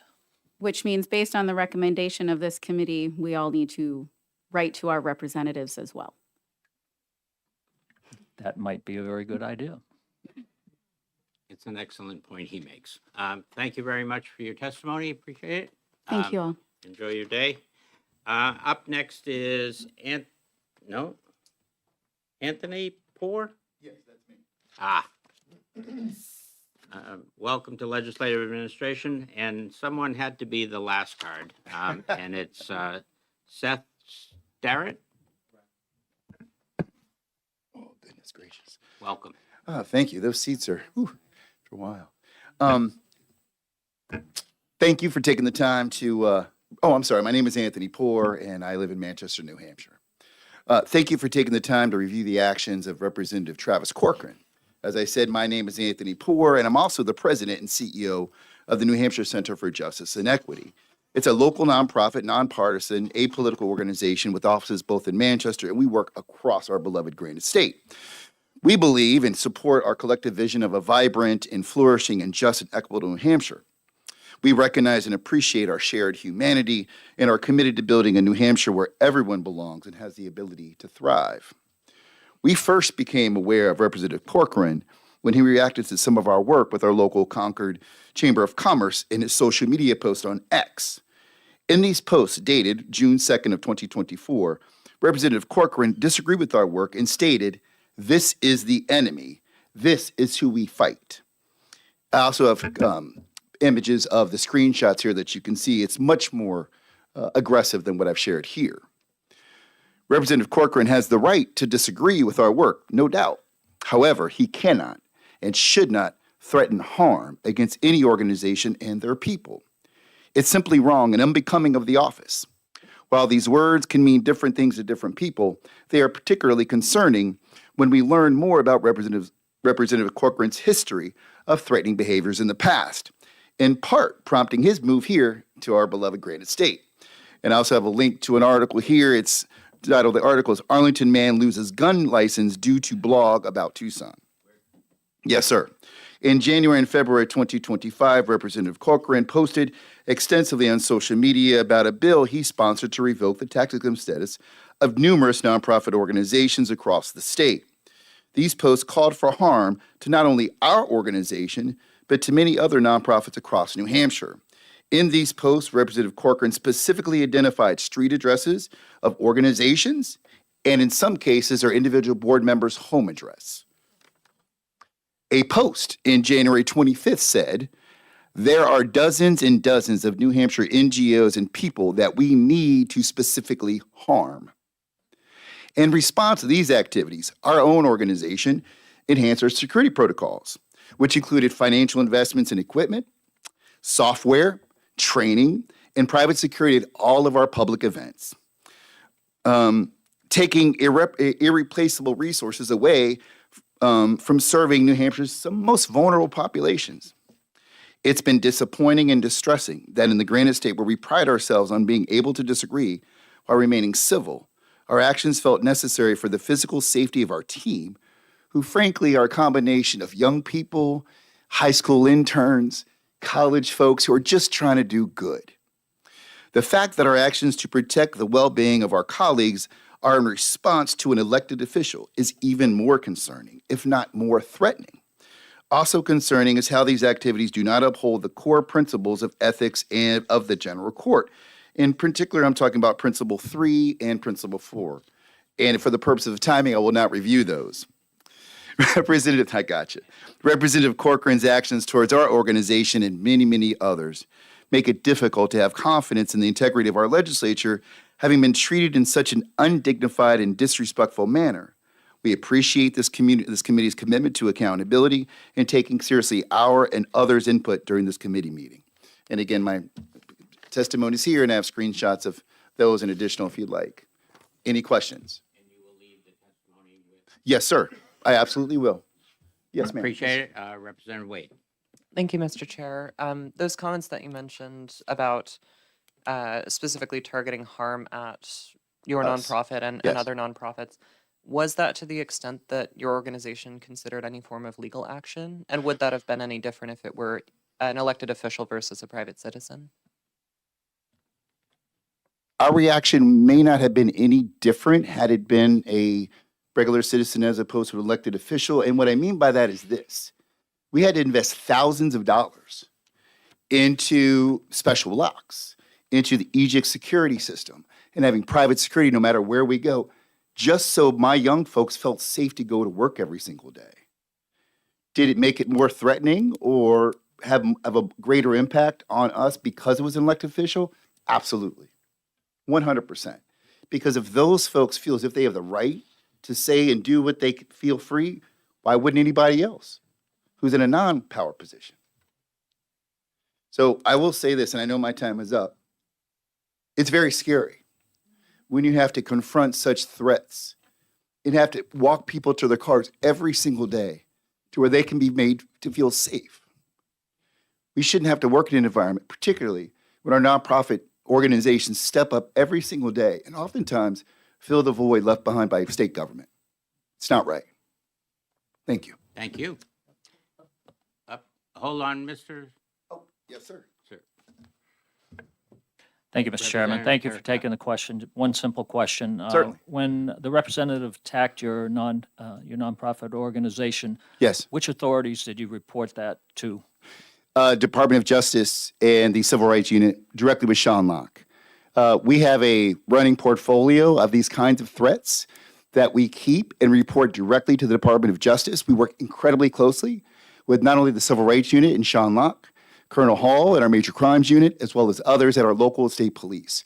We have a very, very good working relationship with our law enforcement and criminal justice brothers and sisters, and we will continue to do so and work in partnership with them. Thank you. Yes, sir.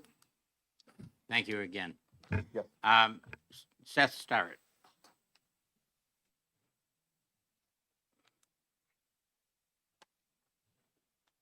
Sorry for being last, but it'll be well worth it. I believe that right has been taken. Oh, never mind. Good afternoon. My name is Seth Starrett. I live in Merrimack. I am what I believe is a relatively average citizen of the state of New Hampshire, and I believe very strongly in freedom of speech and action to an absolute degree. I also believe in absolute accountability. You cannot have one without the other. Regarding the speech of our elected officials, I'm here to ask with absolute clarity for the highest level of discipline for the present matter with consideration for the previous conduct of Representative Cochran. When he joined the Assembly, he agreed to be bound by the various rules and regulations of the Assembly, and they ought to be enforced. I, alongside every person I have spoken to, and there are many, including multiple people who have been in this very room, I'm tired of being made to look like a fool due to the behavior of my elected officials. It's time to change that. I yield the rest of my time. Thank you very much for your testimony. Any questions from seeing none? Thank you very much. Now, the last pin card that I have is Dr. Karishma from Exeter. How'd I do with that? It was okay. Yeah. Thank you very much. Welcome. Thank you so much. I'll try to keep it short. Thank you, everyone. So my name is Dr. Karishma Manzoor, and I am from Exeter. I just want to share a few words here today. Hate speech may be just words, but its impact is real. It divides communities, it spreads fear, and it chips away at the dignity every person deserves. I listened to the powerful words of Representative Paul Birch earlier today, and I was honored to have had a chance to speak with him just now. When we take the time to learn about one another, our histories, our differences, and our shared humanity, we learn to understand each other. Respect grows from that understanding. That's why conversations matter. That's why education matters. Standing against hate speech isn't about limiting voices. It's about raising the standard of how we treat each other. Because a society rooted in education and respect is stronger, safer, and better for everyone. Thank you. Thank you. Questions? Seeing none, thank you very much for your testimony. Thank you. With that, I have no other pink cards. I have no other comments for the committee other than to say that we will watch your calendars for the date of the exec session. And that will take up all of our committee business, this hearing, as well as our last bill for this term. So with that, I will close the hearing. Thank you very much.